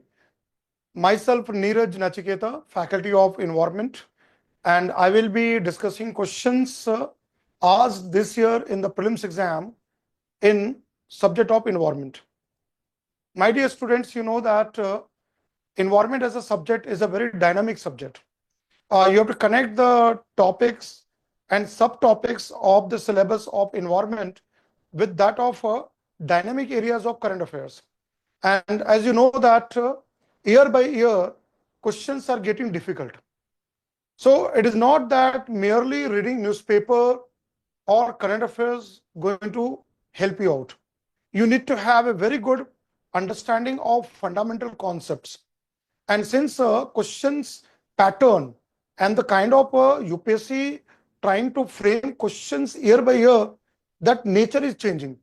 So with this particular challenge, it becomes very difficult for aspirants like you to really look out for sources to refer and the way to prepare subject of environment. You don't have to worry about it, since this subject, what I believe, if you can follow a particular approach, that once you have completed the syllabus, you know about environmental topics, you know about biodiversity, climate change, pollution, right, all those areas. Then the second area which comes the daily current affairs. I've been very, very vocal that daily current affairs is a key. If you are following daily current affairs regularly without neglecting topics of environment, and you are able to make pinpointed notes on that, I'm very sure that questions will be easier for you in prelims exam every year. Third thing which I require all of you to follow, that is a PIB, Press Information Bureau. Even this year, government programs, government schemes, yojanas regarding promotion of energy, particularly renewable energy, solar power. Not only that, even climate change COP meetings, Conference of Parties 28, the Baku Climate Change Summit. It was all in the news. It was in the mention in the PIB also there. And I have discussed this in my classroom in Shubhra Ranjan IS Academy. I told that this topic COP28 being in the current news is very, very relevant. And there is a question there. Plastic. Already there is a discussion going on for global plastic treaty. And then again, the use of plastics, how to regulate use of plastics. Circular economy. Another very important concept linked with economic development, sustainable development, which also brings the environmental aspect. So the questions are dynamic in nature, but I believe if a candidate, if an aspirant has really done this work of current affairs, daily current affairs, plus has gone to government sources, would be able to solve questions. Now, before I go into that, let me bring here which set I am going to discuss. I am discussing set D, and let me first list the questions there. So if I look at the set D there, then you have a following questions there. That is a question number 13, question number 14, then you have 20, 30, right? And I will be going to explanation of each of the questions one by one. Then coming to 59, 84, right? Then coming to 90 onward, you have number of environment questions, 90, 91. You know that sometimes environment questions are in chunk. 4, 5, 6 questions are together. So 93, 94, right? That is the continuation, you find that. Then 95, 96, right? And then coming to 97, 98, 100. Now you all know that questions in the exam, right? Maybe sometime cross-cutting, like environment is linked with geography. Again, I have mentioned current affairs that also integrate with the environment part, but sometimes environment questions are also linked with economy. So there are few questions which are cross-cutting with other areas of general studies, but there are questions which are purely environment questions. So I will highlight it once I am going to that. I will highlight one by one. Let's begin with the discussion of answers of these questions there. So I will start first with here question number 13. Right? Let me read out the question first. This is a statement type question. Nowadays the new pattern of the exam, statement 1, statement 2, and nowadays even from the last year, 3 statement type questions have been now given in the prelims paper. So let us start with the question 13. Statement 1, of the 2 major ethanol producers in the world, that is Brazil and United States of America, the former produces more ethanol than the latter. That is saying that Brazil produces more ethanol than USA. Now statement 2, unlike in the United States of America, where corn is the principal feedstock for ethanol production, sugarcane is the principal feedstock for ethanol production in Brazil. Now, if you look at this question, is not purely environment, but you can connect with environment from the point of fuel, sustainable fuel, like bioethanol, biofuel. And this is also connected with science and technology and energy area. Plus, you can also connect with the geography. So, depending on the teacher, geography teacher may also consider this question, right? Environment teacher can also consider this question. Economy teacher can also consider this question. So, That depends on that. So I have taken this question. So whatever area of GS you want to take this question, I will give you the answer here. So first thing here, ethanol production, which is now, biofuel production, bioethanol production, like, that ethanol blended petrol, EBP, right? Where ethanol becomes a very important ingredient or raw material.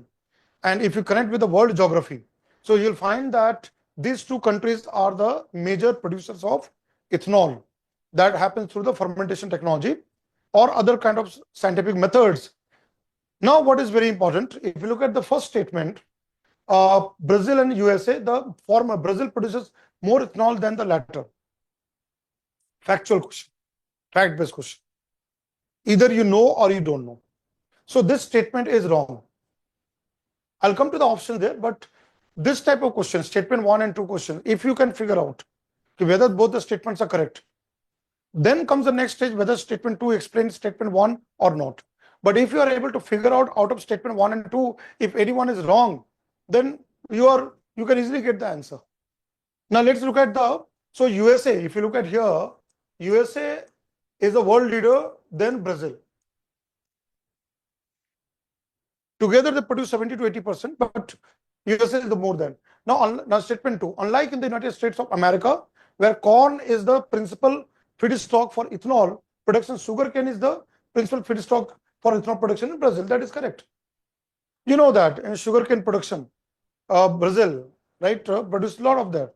On the other hand, if you look at USA, then you know that in terms of corn, maize and corn, statement 2 is correct. So you have got direct answer now here. You don't have to worry about 1 and 2 correct and 2 explain 1 or something. You know that out of 1 and 2, 1 is wrong, 1 is wrong, second is correct. So here in this question, the answer will be very simple one. That is a question number D. Statement 1 is not correct, but statement 2 is correct. So answer is here D, right? So now let's move on to the next question, question 14. Now this question you can connect with global warming, climate change. At the same time, you can also connect with part of geography. So let me read the question first. The World Bank warned that India could become one of the first places where wet bulb temperatures. Very important. Here the term is here wet bulb. So now this is the conceptual. See, even a candidate has not read the report of the World Bank, but could understand the concept of wet bulb temperature, would be able to figure out the answer. So wet bulb temperatures routinely exceed 35 degrees Celsius. That means what is saying that according to the World Bank report, that in India, wet bulb temperature routinely, often, right, going more than 35 degrees Celsius. Which of the following statements best reflect or reflects the implication of the above said report? Right, implication of this statement of the report. First statement, peninsular India will most likely suffer from flooding, tropical cyclones and droughts. Statement 2, the survival of animals including humans will be affected as shedding of their body heat through precipitation or through perspiration becomes difficult. Now the choices given 1 only, 2 only, both 1 and 2, neither 1 nor 2. Now let me explain the concept here. See, when you say wet bulb temperature, it basically explain that is the loss of heat from the body. Now let's look at when there is a hot and humid climate. So you know that humans, animals, which perspire or sweat to release the heat so that the body can remain normal temperature and cooling happens there. Now when the wet bulb temperature becomes higher, then that loss of heat from the body that get restricted. Now you all know that recent times heat wave is a big concern. And now because of heat wave, and particularly if you look at southern India, peninsular India, and also from the coastal regions, right, Malabar, Konkan, and if you go to the eastern side, Bay of Bengal, Coromandel coast, and even northern Sarkar, all these areas, because of that extreme heat and hot and humid climate, wet bulb temperature going very high up. That conditions which cause the problem. So if you understand the meaning of this concept, you have the answer, even you have not read the report. So first statement is wrong. Most likely suffer from flooding, tropical cyclone, drought is wrong. When the wet bulb temperature exceeds and goes beyond the threshold, there will be more and more dry spell and heat wave kind of condition, not the rainfall or cyclone or something of that. But if you look at second statement, survival of animals, including humans, will be affected as shedding of their body heat through perspiration becomes difficult. This is correct. So it's a conceptual question, although based on the WB World Bank report. So the answer is here, that which is correct, answer 2. Right? Now moving on to the next question here. So next question, if you look at, that is the question number 20. So I'll directly go to the question number 20 now. Now this question you can connect, question 20 you can connect with the current affairs. Right? Pradhan Mantri, PM, Surya Ghar, Muft Bijli Yojana. It was in current news. Many of the current affairs magazines covered this particular Yojana and the scheme of the government of India. Now, renewable power, right, sustainable energy is very, very important for development of our country, and also it is getting a lot of importance worldwide. So, from environment perspective, energy, renewable energy becomes very important in order to tackle the problems of pollution caused by burning of fossil fuels, like coal-fired thermal power plant. At the same time, providing a kind of a thrust to minimize carbon emission. This becomes very important. And since it is a government program, so you know that PIB, Press Information Bureau, covers such topics. So now if you look at here, if I read the statements here, 3 statements given here, it targets installation of 1 crore solar rooftop panels in the residential sector. That is correct. Yes, correct statement. That is a target. But again, you can see fact. So this is correct here. Now, second step, the Ministry of New and Renewable Energy. You know that MNRE, Central Ministry of New and Renewable Energy, that is the nodal ministry to look for development of renewable power, green energy in our country. So now if you look at here, Ministry of New and Renewable Energy aims to impart training on installation, operation, maintenance and repairs of solar rooftop systems at grassroots level. Right? So here, now third one, in terms of this program, you know that solar panel installation in the houses, and there the government is giving the subsidy to the house owner so that they can install such kind of solar panels and can generate electricity, and that can save a lot of money, right, which is coming from conventional power sources there. And even it can support model solar village, which government is promoting all over the country. So if you look at here, third statement, it aims to create more than 3 lakhs skilled manpower through fresh skilling and upskilling under scheme component of capacity building. See, although it will enhance livelihood of more than 70 lakhs people in the country, but when you look at skilled manpower and more than 3 lakhs people will get benefit, this statement is also correct. So here the answer will be D, 1, 2 and 3. Right? Direct question from current affairs. If somebody has read this, will be able to answer the question. So now moving on to the next question here. That is the question number 30. So question number 30, let me read out the first question, and it is again direct question here. Right? Organization, environment-based organization, environment-based reports, right? Committees, all such development in current affairs become very, very important.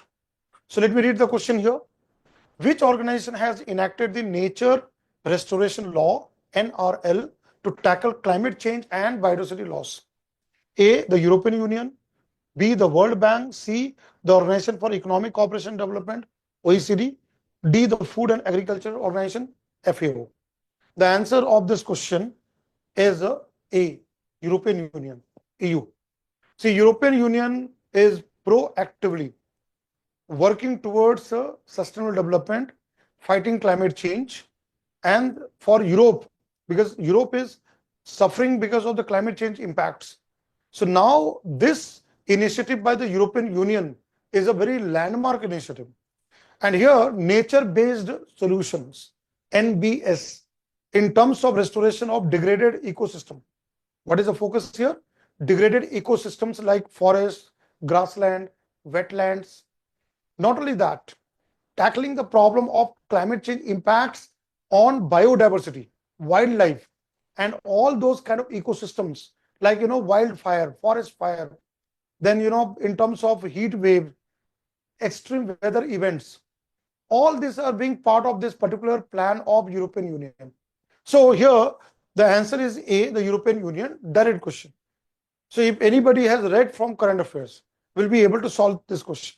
Now moving on, I am coming to the next question, that is a question number 59.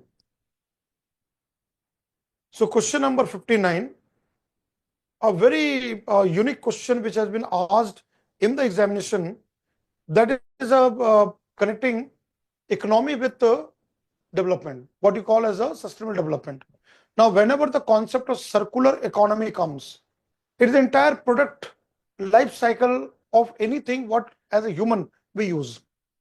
We use a lot of products, right? And the circular economic concept is very closely linked with the waste management, whether it's electronic waste, solid waste, plastic, biomedical waste, whatever we talk about. Because all this comes from the articles or items or the products we as humans use. So if you look at this question here, statement 1, circular economy reduces the emissions of greenhouse gases. That's correct. This statement is correct. And here the 3 statement type questions are there. So another thing what you find this year exam, there are more number of questions of 3 statements and connecting 2 and 3 statement with the first statement. So here if you look at, so this is correct statement. Statement number 1 is correct. Now statement 2, circular economy reduces the use of raw materials as input. See what I said, circular economy looks into the entire life cycle of the products, where carbon emissions, greenhouse gases emissions are minimized, right? So one of the very important input comes manufacturing of any kind of product. Let's say electronic items, what we use, whether computer or laptop, mobile phone, TV, AC, refrigerator, whatever comes into that, whatever the market-based products are there. So the raw material that as an input also result into carbon emissions. It also looks into the optimal use of resources, better management of resources. So this is correct also. Now statement 3, circular economy reduces wastage in the production process. Again, during the time of manufacturing, to reduce carbon footprint is correct. So again, the 1, 2, 3 are correct. So if you look at the options given, A, statement 2 and 3 are correct, and both of them explain statement 1. Now B, both statement 2 and statement 3 are correct, but only one of them explains statement 1. C, only one of the statement 2 and statement 3 is correct, and that explains statement 1, right? So, and the statement the D option given, neither statement 2 nor statement 3 is correct. So if you look at, all 3 statements are correct. So D is ruled out, right? Now again, C is also ruled out because only one of the statement 2 and 3 correct, because you know that both statement 2 and 3 are correct. Now comes the question A and B, whether this statement 2 and 3 explains statement 1.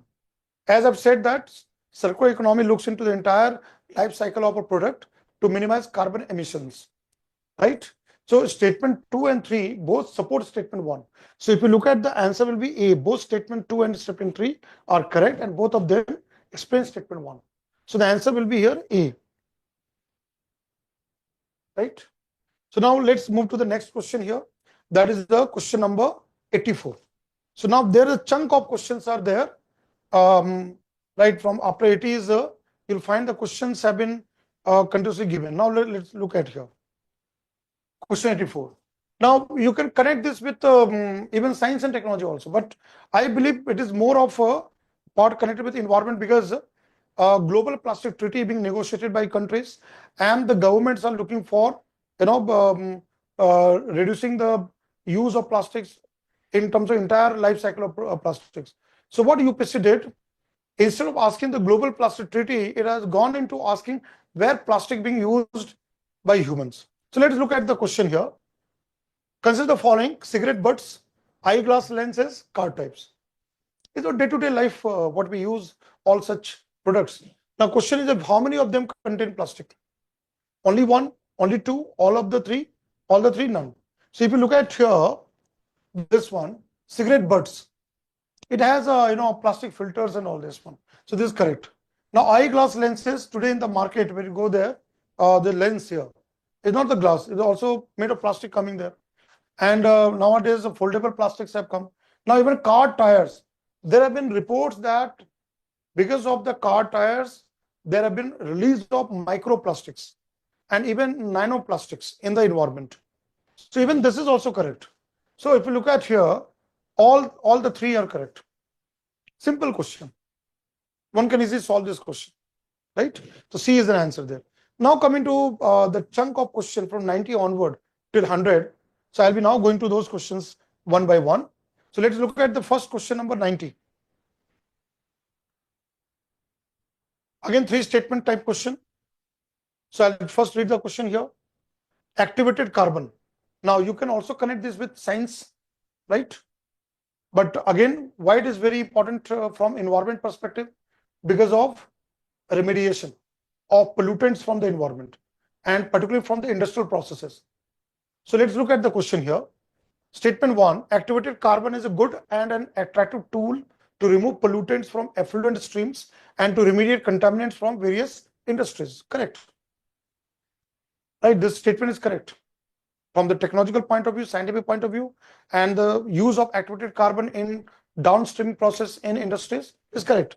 Now, statement 2, activated carbon exhibit a large surface area and a strong potential for absorbing heavy metal. Now, activated carbon, they have a larger pore size and they will be able to absorb. What is adsorption? That is absorption on the surface. That is called adsorption. So, adsorption on the surface of metals, heavy metals, which are the part of the effluent from the industries, they can do it. So statement 2 is also correct.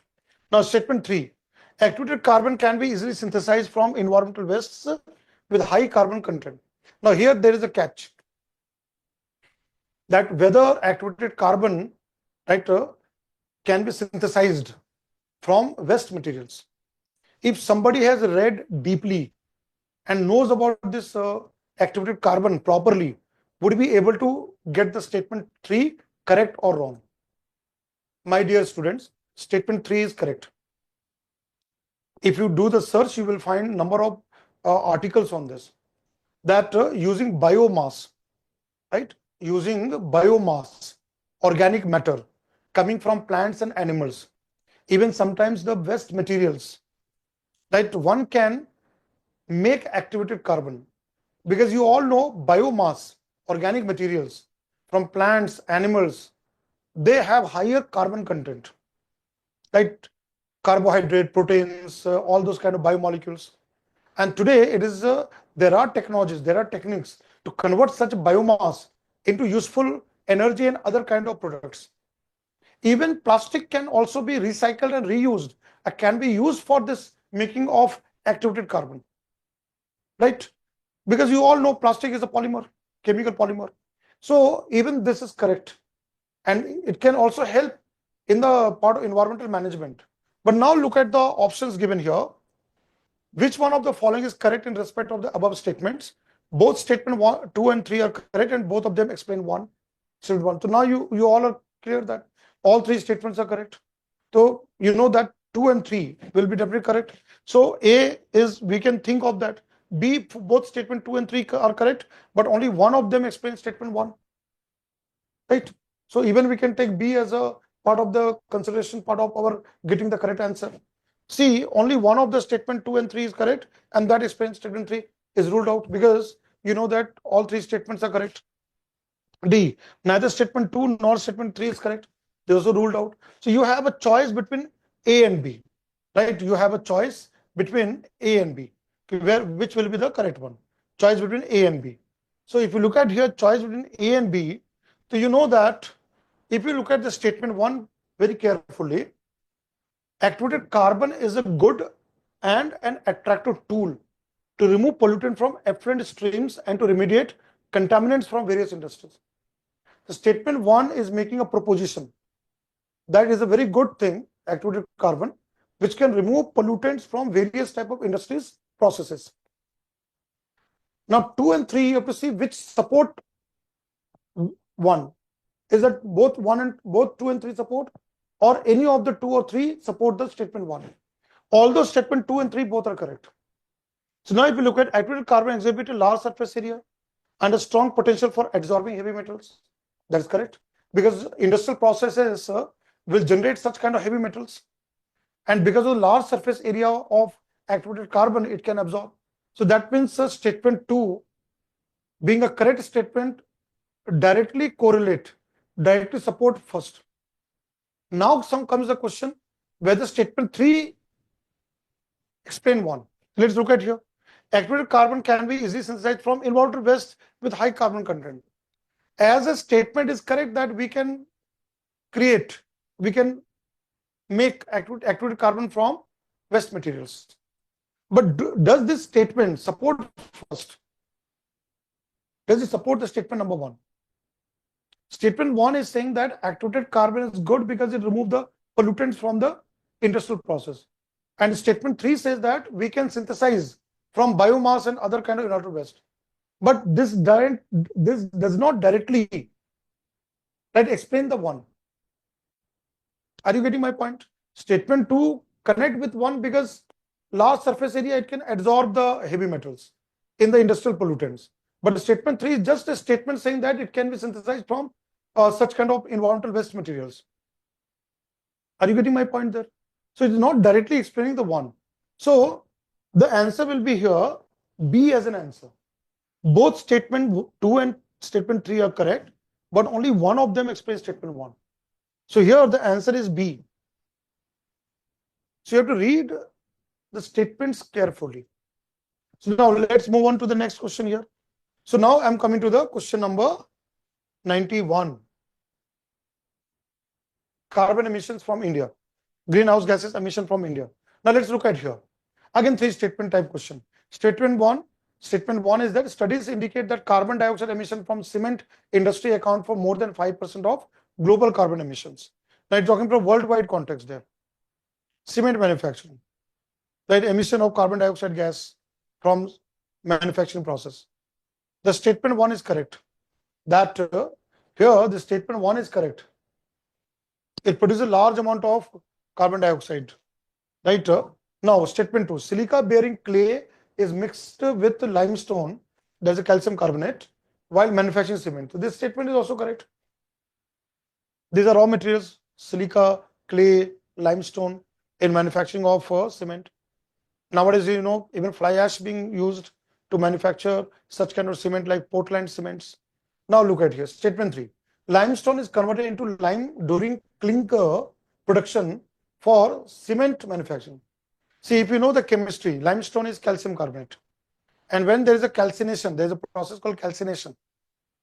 So it converts into form of calcium oxide plus carbon dioxide. So if I write when it is heated, you know, at high temperature in the this clinker production, so what happens? This forms this one. Now calcium oxide, you know that this is a lime. And the carbon dioxide gas, you know, is a greenhouse gas. So even the statement 3 is also correct. So now you know that all 3 statements are correct. Now comes the question whether statement 2 and 3 explain the 1, supports the 1. So let's look at here.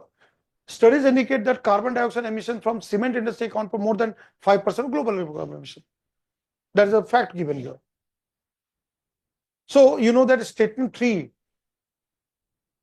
support 1 because this formula which I've written here, carbon dioxide emission, that is the explanation here.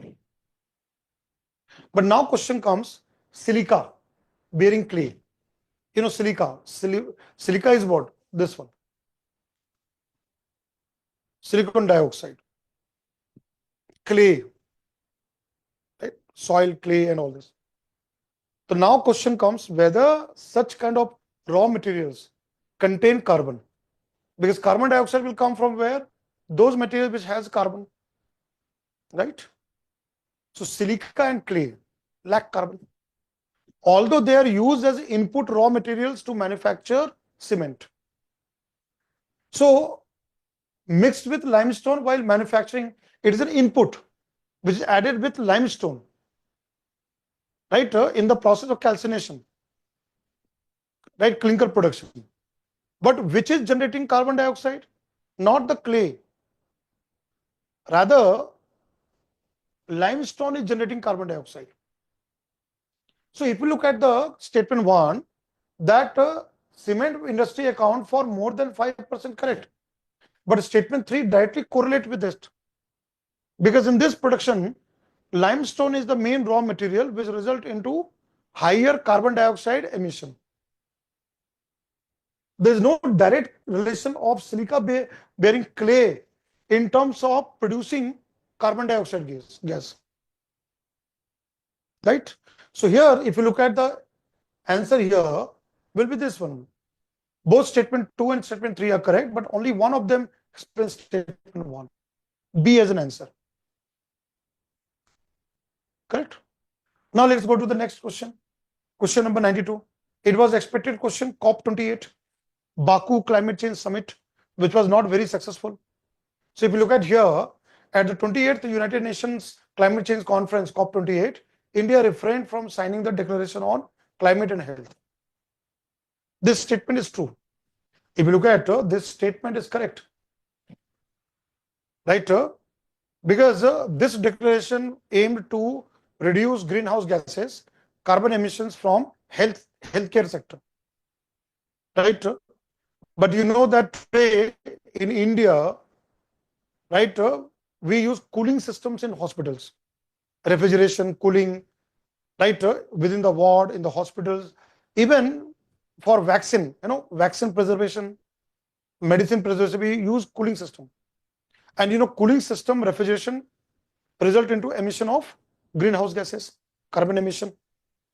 So now, given that India's healthcare needs is more and more, and we have such a huge population, so our healthcare infrastructure right now is not that situation that will be able to replace such kind of systems like cooling systems and other kind of systems to reduce carbon emission. So India refrained from signing this declaration. That statement is correct. Now statement 2, COP28 Declaration on Climate and Health is a binding declaration. And if signed, it becomes mandatory to decarbonize health sector. This is wrong statement. Is a non-binding declaration. It's not binding. Rather, it's a non-binding.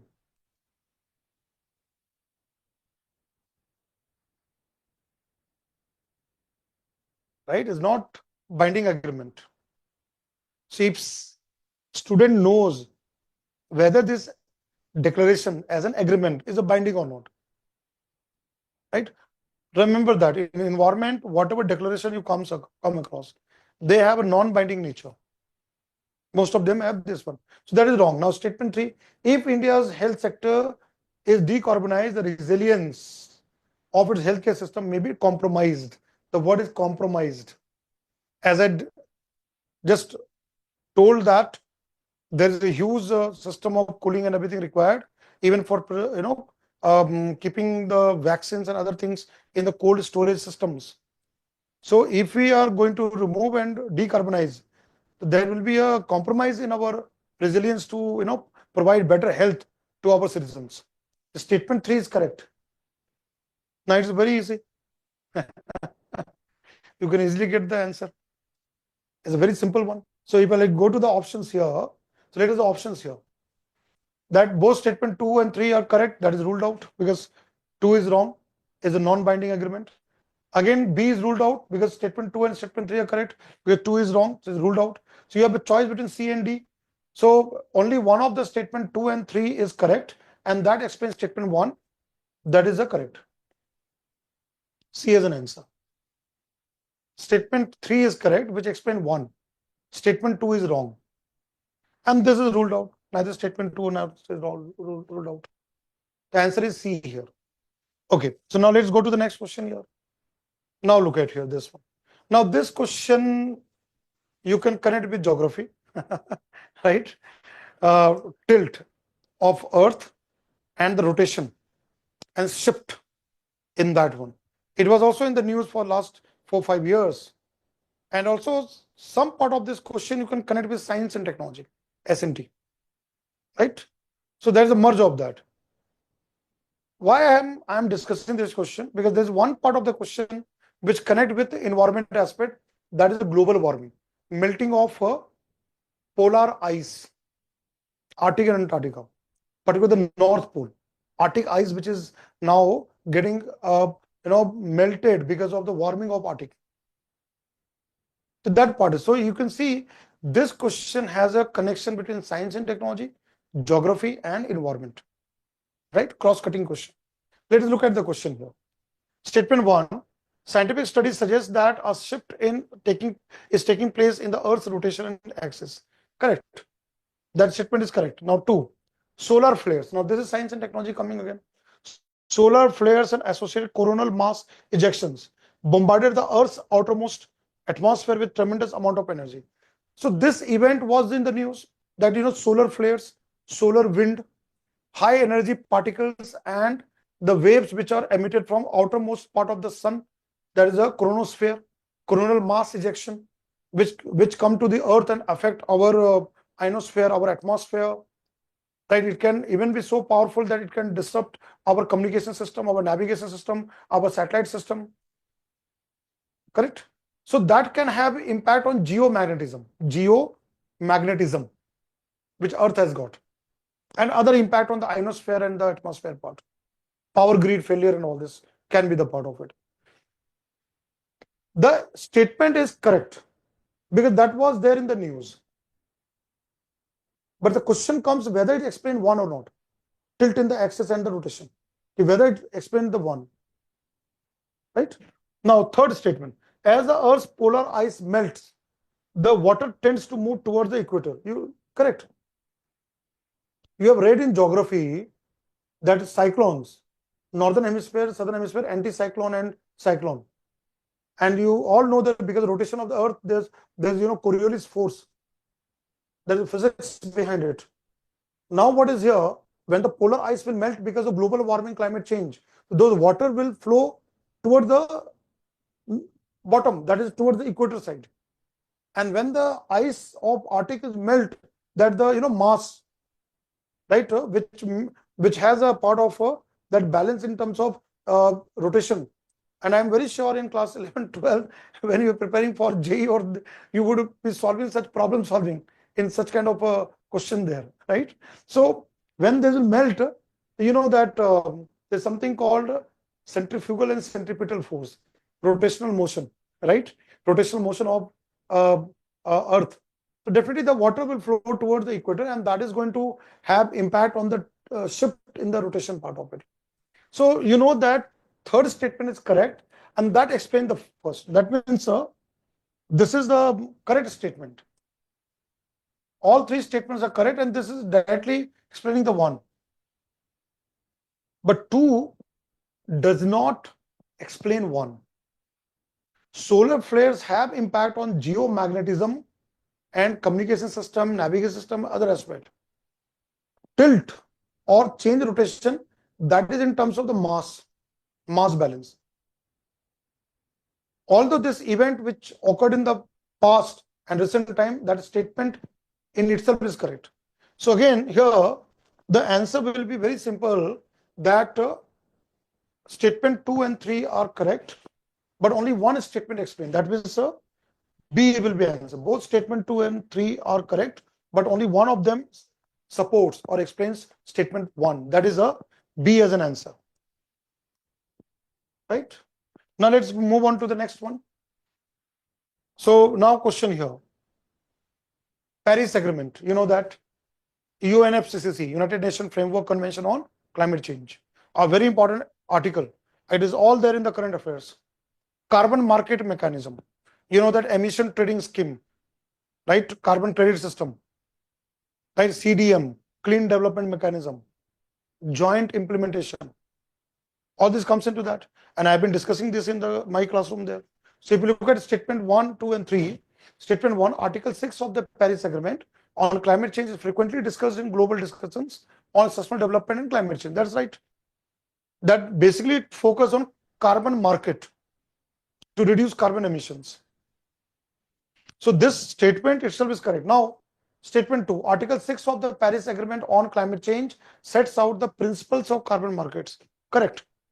Now, statement 3, Article 6 of the Paris Agreement on climate change intends to promote inter-country non-market strategies to reach their climate targets. Correct.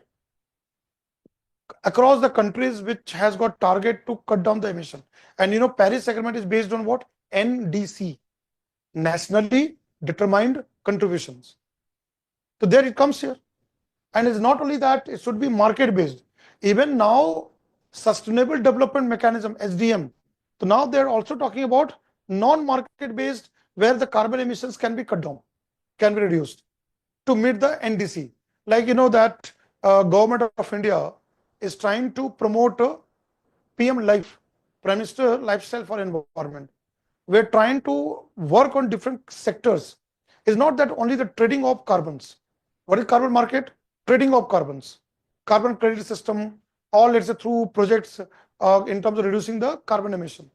Even without trading also, we can cut down the emissions. And Article 6 promote on that. So here, statement 3 is also correct. So now if you look at the question, both statement 2 and 3 are correct, and both of them explain statement 1. Right? Both statement 2 and 3 are correct, but only one of them, that is wrong. B is ruled out. C, only one of the statement 2 is correct, is also ruled out. D, neither statement 1 is ruled out. That means the answer is A. If you can figure out this Article 6 from the point of it, you will know the answer. Answer is A here. Both are correct, statement 2 and 3, and explain the one. Right? Now let's move on to the next question here. Right, direct question here from current affairs, general knowledge. Look at question number 95. Which one of the following launched the Nature Solutions Finance Hub for Asia and the Pacific? Fact, either you know or you don't know. You cannot make a guesswork. So the Asian Development Bank, the Asian Infrastructure Investment Bank, the New Development Bank, the International Bank for Reconstruction and Development. So my dear student, the answer here is Asian Development Bank, ADB. Right? This in terms of financing nature-based projects like wetland conservation or any such kind of forest regeneration, right? Ecosystems which require the finance, and we are using nature-based methods to preserve and conserve such kind of vital ecosystems. So for that, finance and all the mechanism, ADB, right? The answer will be here A. Now direct question here. Now coming to question number 96. Now question 96 you can connect with science and technology. Carbon capture, CCS, carbon capture and sequestration. But this is linked with environment because of the climate change perspective, fighting climate change, right? Reducing pollution. So the future technology, UPSC has been asking question. Now if you look at with reference to direct air capture, DAC, DAC, and emerging technology, which of the following statements is correct? Number 1, it can be used as a way of carbon sequestration. Correct? That statement is correct. Now, number 2, it can be a valuable approach for plastic production and food processing. So if you know this technology properly, you will be able to get the answer. Right? See, generally what happens, this is a direct method. From atmosphere air, we are capturing the carbon. And then we can, geoengineering. We can bury inside the earth and chemically convert into fuel or some other products. So if you look at in terms of capturing the carbon dioxide from the air and then store and then convert it into different products or fuel, that can be done there. So valuable approach, the word is very important. Approach for plastic production. It can be done, right, as a polymers and food processing also, where we require such kind of a energy which can be obtained from the fuel made from direct carbon capture. Now, third one, in aviation sector, it can be a source of carbon for combining with hydrogen to create synthetic low carbon fuel. So this question is a difficult question. It's not an easy question. If anybody has read this technology properly, will be able to answer it. Statement number 3 is also correct. Aviation sector, aeroplanes and all this. If we are able to capture the CO2 gas and with hydrogen, and we can convert into syn gas, right? Syn gas and all this, and that can be a fuel, a low carbon fuel, sustainable fuel, right? Which can be, supporting in terms of reducing carbon footprint from aviation sector. This is also correct. Now, here, if you look at in this case, the answer here 1 and 2, 3 only, 1, 2, 3, none of the above statements is correct. Here, the answer will be 1, 2, and 3. C as an answer. Now, moving on to the next question. Question number 97. You know that every year, at least one question comes on species in news, right? And this time, UPSC asked about tarantula. It was in the Hindu paper with the photograph, peacock tarantula or guti tarantula. Now, if you look at here, tarantula, in my classroom, I've been talking about that. Tarantula is basically a spider. Sometimes such biological word, you should be aware. And nowadays, UPSC is asking not only about habitat or, threatened part, but is asking from behavioral point of view. Right? Even, the previous question paper, ants, fungal garden, orangutan, use of stick, the behavioral part of the species in the news.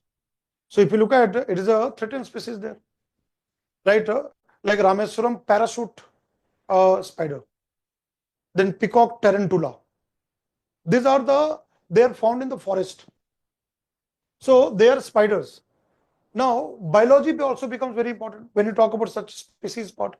And, from environment here, omnivorous, carnivorous, herbivorous, all these terms are there. Now, here if you look at it, it is an omnivorous crustacean. So if you know from animal kingdom, it is not crustacean. Spider belong to arthropoda, insects, jointed legs, arthropoda, right?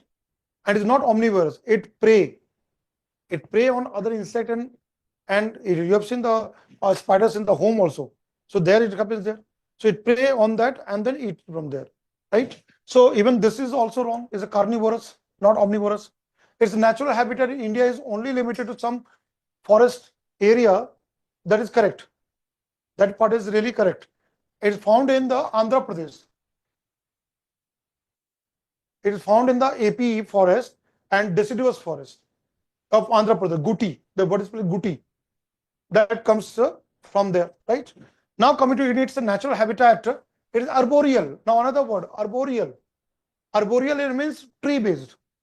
They make nest, they make hole and stay in the tree.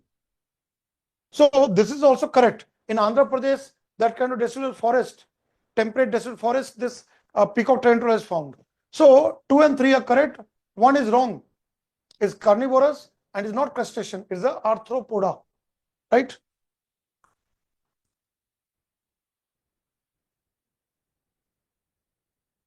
Right? So answer will be here 2 and 3. D as an answer. 2 and 3. Right? Now moving on to the next question here. Now question number 98. Again 3 statement type question. Consider the following statements. Carbon dioxide emission in India are less than 0.5 ton carbon dioxide per capita. So it's saying per capita, that is per person, emission of carbon dioxide gas. Now this is factual. Either you know or you don't know. Now second, in terms of carbon dioxide emissions from fuel combustion, India ranks second in Asia Pacific region. Third, electricity and heat producers are the largest sources of carbon dioxide emission in India. And now the options given 1 and 3, 2 and only 2 and 3 and 1, 2, 3. Now look at here. So first question is fact based. Either you know or don't know.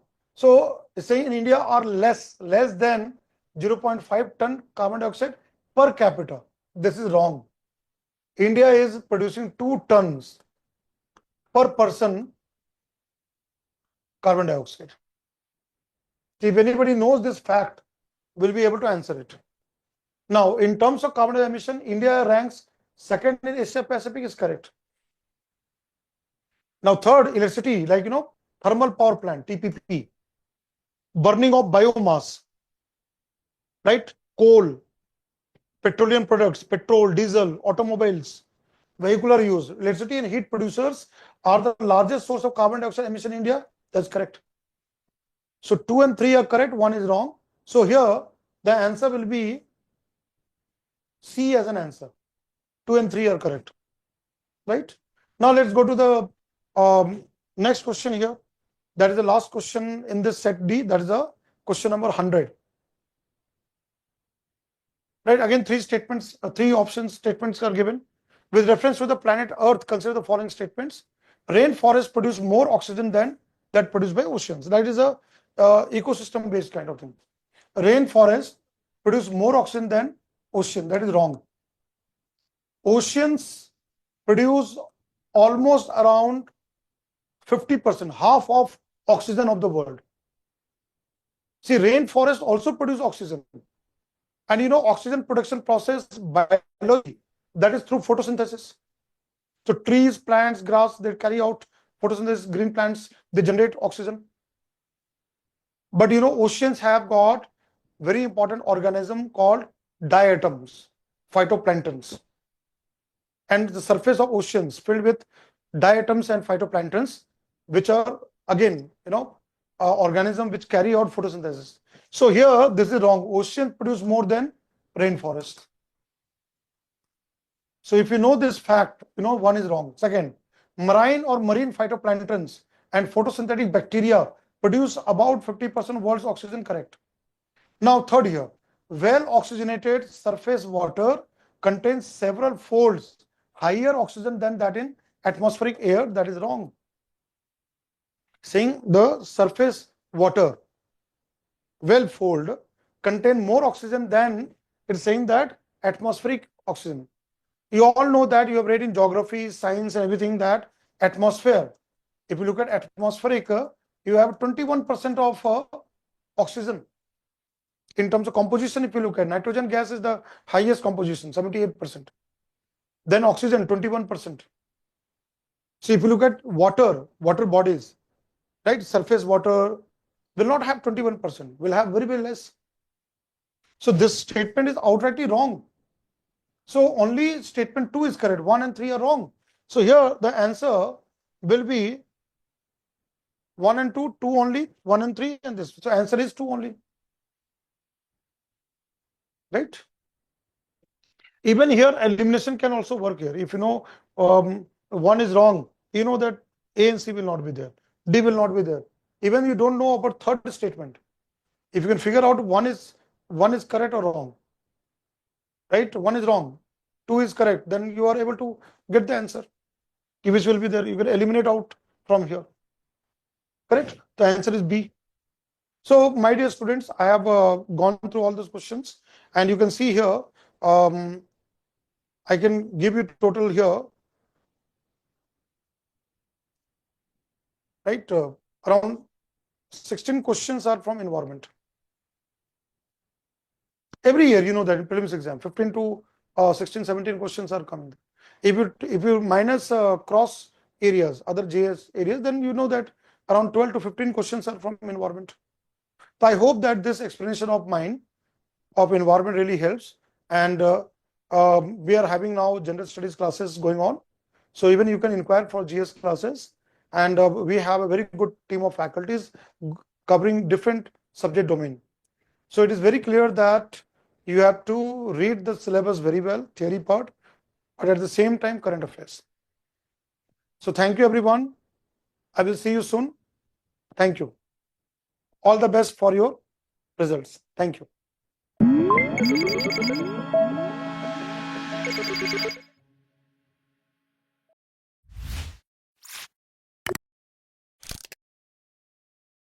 So hello everyone, how was your paper?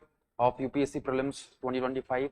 Today we are going to have discussion of current affair and some of the miscellaneous portions.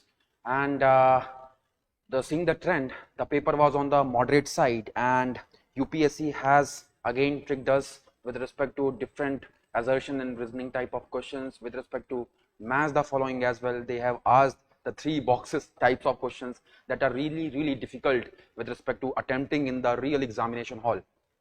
If you will see the trend, you'll find that with respect to single option, there were 18 questions. With respect to 2 statement questions, approximately 15 questions. 3 statement based questions, they have been asked approximately of the number of 39. And with respect to 4 or more statement based questions, which is clearly indicating approximately 13 to 14 questions have been asked, which clearly shows that the toughness level is increasing. Although the paper was on the moderate side, people are saying why? Because majority of these themes have been repeated from the PYQs, because for example from the history portions also, if you will see that the majority of questions from the PYQ themes with respect to geography also, and all other aspects like polity and all. Now with respect to assertion and reasoning questions, approximately 7 questions were asked. Those are really tough to address in the real examination hall. We can always say here, from seeing from here, that paper was easy, but attempting such kind of paper in the UPSC examination hall, it is always a tough nut to crack. And then regarding the match the following, you'll find that approximately 8 questions are there, and that were also tough questions. Tough question to match, because in the examination like situation, you always confuse between different ministries, you always confuse about different aspects, because 3 aspects have been asked. Okay, for example, they are asking in one box, they are asking about function, and in the another box they are asking about the parent ministry. So let us see how it goes, and let us see how to tackle this all of these questions. And with respect to our paper, I am dealing with set D, and I will be taking care of current affair and some of the miscellaneous portions. Now if you will see the first question, that is saying regarding consider the following statement about Pradhan Mantri Surya Ghar Muft Bijli Yojana. If you will read about Pradhan Mantri Surya Ghar Muft Bijli Yojana, you'll find that in Wikipedia it is being written that is to install 1 crore rooftop solar panels and provide up to 300 units free of electricity per month. That is 1 crore solar rooftop has to be provided. Now if you will see the solution, you'll find that all the 3 statements were generalistic in nature. Even in this particular paper, the elimination technique were used, and even if you will see that, if you knew about this particular statement that it is correct, that is it is correct with respect to the target installation of 1 crore solar rooftop panel in the residential sector, that is correct, then Ministry of New and Renewable Energy aims to impart training on installation, operation, maintenance and repairs of solar rooftop system at grassroots level. That is the aim, that is Pradhan Mantri Surya Ghar Muft Bijli Yojana. That is what? That is Ministry of New and Renewable Energy. It is imparting training on installation, operation, maintenance and repairs of solar rooftops. And if you will see with respect to third statement also, it was also generalistic, that is more than 3 lakh. That is what? For example, more than 3 lakh skilled manpower through fresh skilling, upskilling under scheme component of capacity building.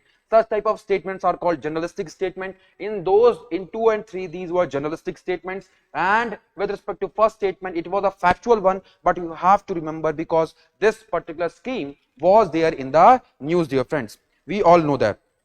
Now with respect to other portions also, like for example, if you will see the other aspects like Pradhan Mantri Surya Ghar Muft Ghar Bijli Yojana, now here also you'll find that the correct answer would be D. Correct answer would be D. Now if you will see the next question, you'll find that is with respect to organization and the parent ministry. Organization and parent ministry, you'll find that National Automotive Board was there. That is not Ministry of Commerce and Industry. Its parent ministry is Ministry of Heavy Industry. Its parent ministry is Ministry of Heavy Industry.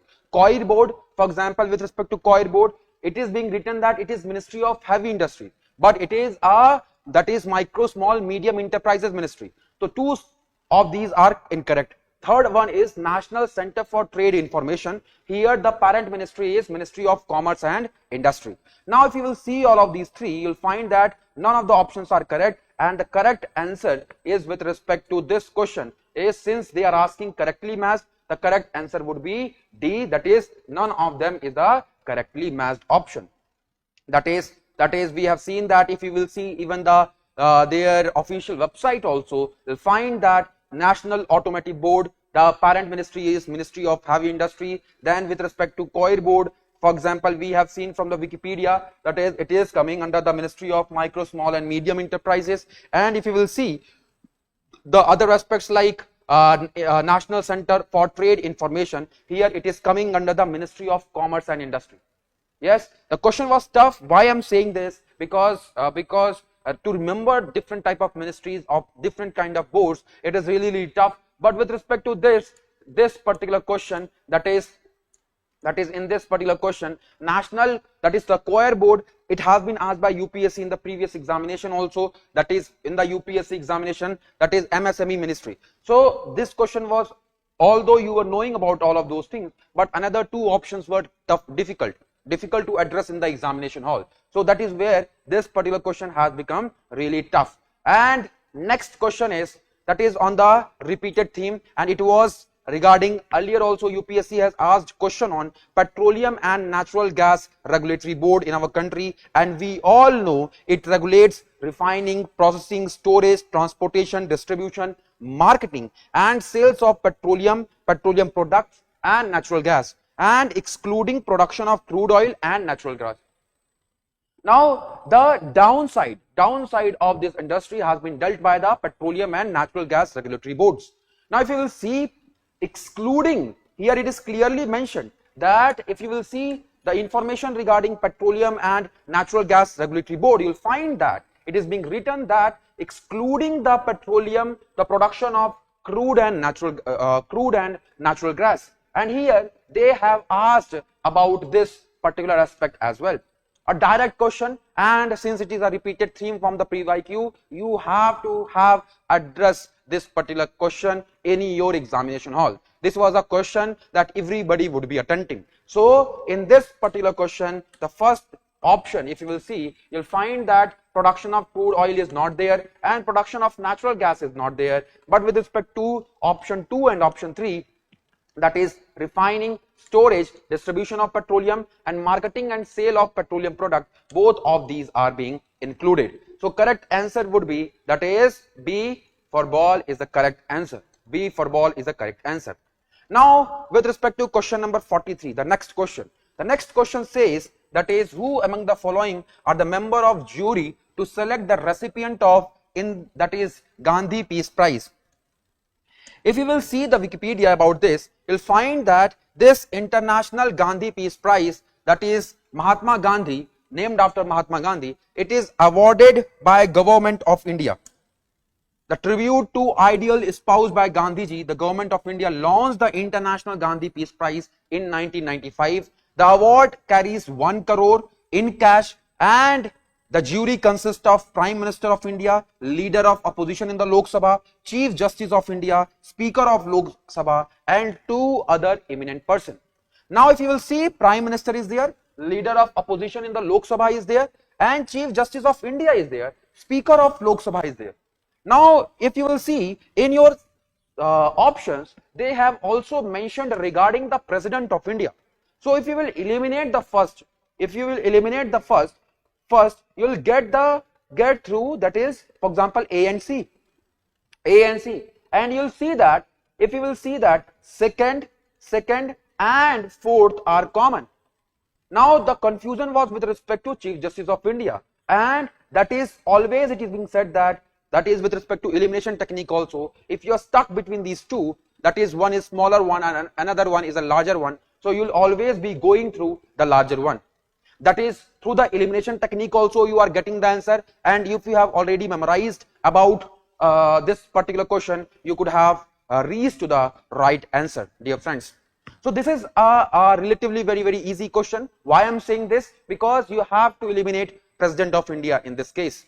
and after that your path will be really easy. Now with respect to other portions, let us see, that is with respect to this latest winner was Geeta Press with respect to this Peace Prize, and that is where we have seen that President of India is not there and other options are correct. Now if we will see this question was in the current affair, and such type of question are really tough to remember, and in the examination hall it is always confusing to address those. Now if you will see here, International Year of Women Farmer, it is 2026, it is being written. International Year of Sustainable and Resilient Tourism, 2027. International Year of Peace and Trust, they are writing about 2025. And International Year of Asteroid Awareness and Planetary Defense, they are writing about 2029. Now when I say this, you'll find from those authentic sources, for example, UN General Assembly has declared 2026 as a International Year of Women Farmer. So the option was correct. Very factual one, but you have to memorize, dear friends. This is how UPSC asks in their prelims examination. You have to memorize all these factual information. With respect to second statement, International Year of Sustainable and Resilient Tourism, you'll find that it recognizes the crucial role of tourism in achieving sustainable development, and it has to be achieved by 2027. That is, International Year of Sustainable Resilient Tourism has been officially proclaimed for 2027 by UN General Assembly. So this is also, you'll see that in the option also it is being written, that is 2027. With respect to International Year of Peace and Trust, it is with respect to this also, you'll find that is International Year of Peace and Trust has been declared by the UN General Assembly for 2025. There also it is correct. And International Year of Asteroid Awareness and Planetary Defense, here also it is regarding 2029, that is being mentioned in your that is standard information is there, that is UN designated 2029 as a International Year of Asteroid Awareness and Planetary Defense. Now seeing all of these things, you'll find that all of these options are correct. All of these options are correct. The correct answer would be D. Correct answer would be the all of them. All the four is a correct answer.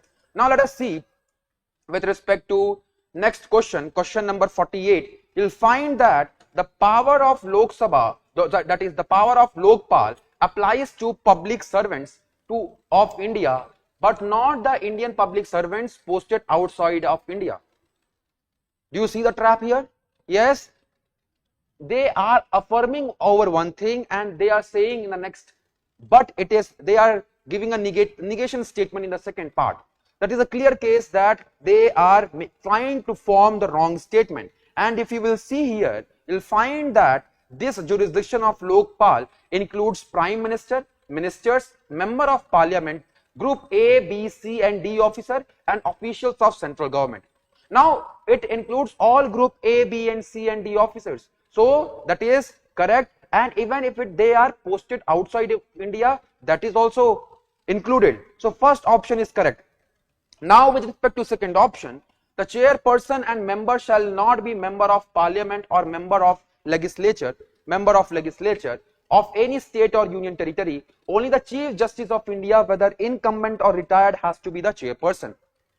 Seeing this question, we'll see that they are using such a extreme statement, extreme words, and seeing this, you could have marked this statement wrong, because we know that if you will see the official documents also, you'll find that here, to be eligible for appointment as a judicial member of Lokpal, individual must be former Supreme Court judge or former Chief Justice of High Court. That is, non-judicial member must have impeccable integrity and outstanding ability with extensive knowledge and expertise in areas like anti-corruption policy, public administration and finance, among others, gained through at least 25 years of experience. Now if you will see here, you'll find that in this part it could be retired justice or retired chief justice. So second statement is wrong. If you will see the third statement, it is a general statement, already have been there with respect to various news, that is, chairperson or member shall not be person of less than 45 years of age on the date of assuming office as a chairperson or member, as the case may be. So third statement was correct. Fourth statement, it says that Lokpal cannot inquire into allegations of corruption against sitting Prime Minister of India. See, there are conditions with respect to this.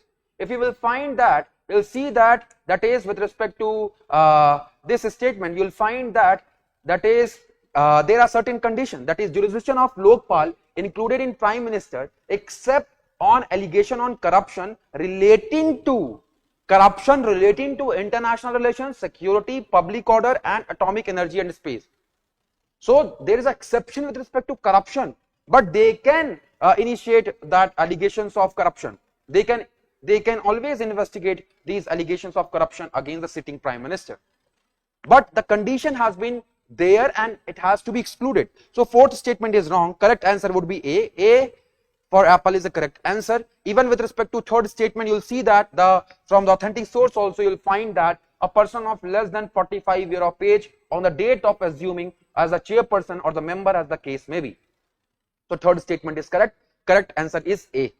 Now let us see with respect to other portions also, that is with respect to next question about that is Kho-Kho, first Kho-Kho World Cup.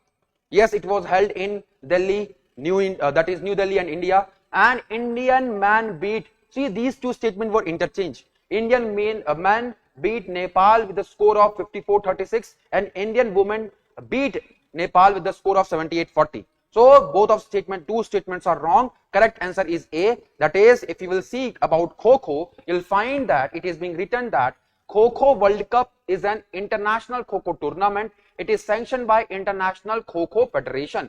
First Kho-Kho World Cup took place in New Delhi, and it witnessed the participation of 23 countries from 6 continents, and first Kho-Kho World Cup took place in New Delhi. So according to this, the first statement was correct. Now if you will see regarding the men, the result was the host was New Delhi and the fight was between India and Nepal, and India won the man wala part with 54-36 and woman wala part with respect to India and Nepal, India won with 78-40.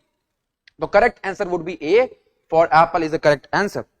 Now with respect to question number 50 also, you'll find that in the finals of 45th Chess Olympiad in 2024, Gukesh became the world's youngest winner after defeating Russian player Ian Nepomucci. That is, अगर आप ये statement देख रहे हैं and if you have seen already the news, you'll have found out that it was Ding Liren.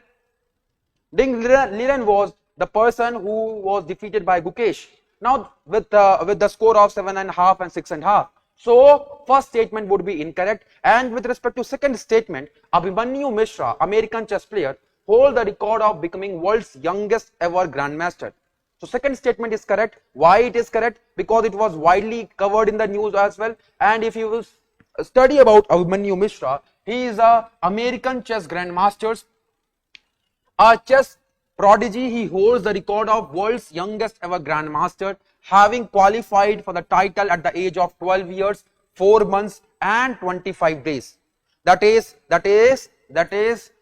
he born in 2009, and you know that this Mishra is having this record. He's a world champion. He's a American chess grandmaster. So with this, we have known that is correct statement is B. That is, only one statement is correct. That is, B second only is the correct answer. That is, B second only is the correct answer. Now if you will see this statement, these are very, very tough not to crack, very, very difficult questions in the examination hall. In the examination hall to attempt, these are very, very difficult question. But if you will see Directorate of Enforcement, yes, that is it is given under the Ministry of Home Affairs. If you will see this much also, you'll find that ED comes under Ministry of Finance. The first statement is wrong, because we normally see that there is always a confusion regarding ED because the kind of power it pursues. Because we have seen Vijay Madan Lal Chaudhary case, various other cases in which it has acquired a huge amount of power, and we have seen that ED does not function under the Ministry of Home Affairs, rather it is functioning under the Department of Revenue of Ministry of Finance.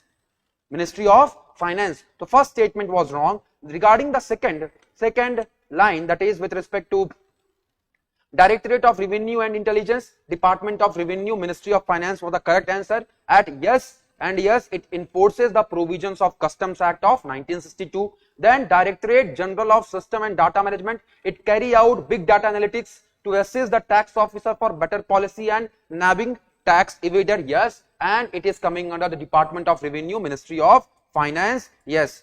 So Directorate of Revenue Intelligence is India's main anti-smuggling agency working under the Central Board of Indirect Taxes and Custom, Ministry of Finance. And regarding this also, Directorate General of Systems and Data Management, it is coming under the Ministry of Finance. So correct answer would be B. If you will see question number 70, you'll find that is regarding the Rashtriya Gokul Mission. Now if you will see regarding the Rashtriya Gokul Mission, it is important to uplift the rural poor, as a majority of low producing indigenous animals are with small and marginal farmers and landless laborers. Now if you will see that, it is a very generalistic statement. You cannot think of such a statement as being wrong. These are generalistic statements. Even in the examination, you have to mark them as correct because of these are generalistic statements. Now, it was initiated to promote indigenous cattle and buffalo rearing and conservation in a scientific and holistic manner. Second option is also correct, very generalistic and very known statement about Rashtriya Gokul Mission, and the correct answer would be, I think, about C is the correct answer. Yes, regarding next question, you will see that what is a common characteristic of the chemical substances generally known as Cl20, HMX, LLM105. If you will see these news, you'll find that these are explosives in the military weapon, because you'll find that Cl20, HMX and LLM105 are all classified as high energy explosives. They are advanced chemicals, yes, compounds developed by military application, particularly warheads, bombs and missile systems. Now, with respect to next question, that is which one of the following launched the Nature Solutions Finance Nature Solution? Now in this particular region of Asia and Pacific, which of these agencies will be providing you finance for nature solution? Now they see there is a trick here. If you will see there, they have mentioned Asia here. They have mentioned Asia. So the answer would be from Asian. But in the second option, they are also mentioning about infrastructure. But here it is mentioning about nature. So more broader answer will be there. This is how you apply the trick in such type of answers. And second type of trick was those questions in which there are two within the two inverted commas. Yes, we have normally seen the answer comes in A, and from that trick also this is coming as correct. Now with respect to this question, we have to know that is with respect to this statement, Nature Solution Finance Hub for Asia and Pacific. If you go in a very generalistic manner also, you'll find that for this Asia and Pacific, ASEAN Development Bank will be providing the finance for the nature solutions. So with this, the correct answer would be A. And dear friends, we have various courses, and I am also taking the ethics batch here in the Shubhra Ranjan IAS. We have conducted 2 classes and our program is Mission 1250. Why this program is there? Why? Because we know that if you will see top 50 rankers, you'll find that there are 4 pillars which are very important for your UPSC examination to ace in your mains examination. These 4 pillars are paper 2, paper 4, optionals and essay. And all of these things are being taken care of here in the Shubhra Ranjan IAS. And I am taking this portion of ethics, and I have already covered 2 classes, and the next class will be on ethics and human interface, some other aspects as well. So do attend those lectures, because I am ensuring the ethics mastery there. There will be personalized mentorship given by me with respect to ethics, and with respect to other portions, other faculties will be providing those mentorship. So do attend these classes, and admissions are still open, so you can take the help of that. And even with respect to our mains mentorship program, that is also being there. Those who will be giving the mains examination, for them this program has been designed. And with respect to other aspects also, you will be given various kind of help. Please see and venture into our website as well, our Shubhra Ranjan website. You can check various courses there. So thank you so much. Do let me know if you have any queries and doubts. Thank you so much. you.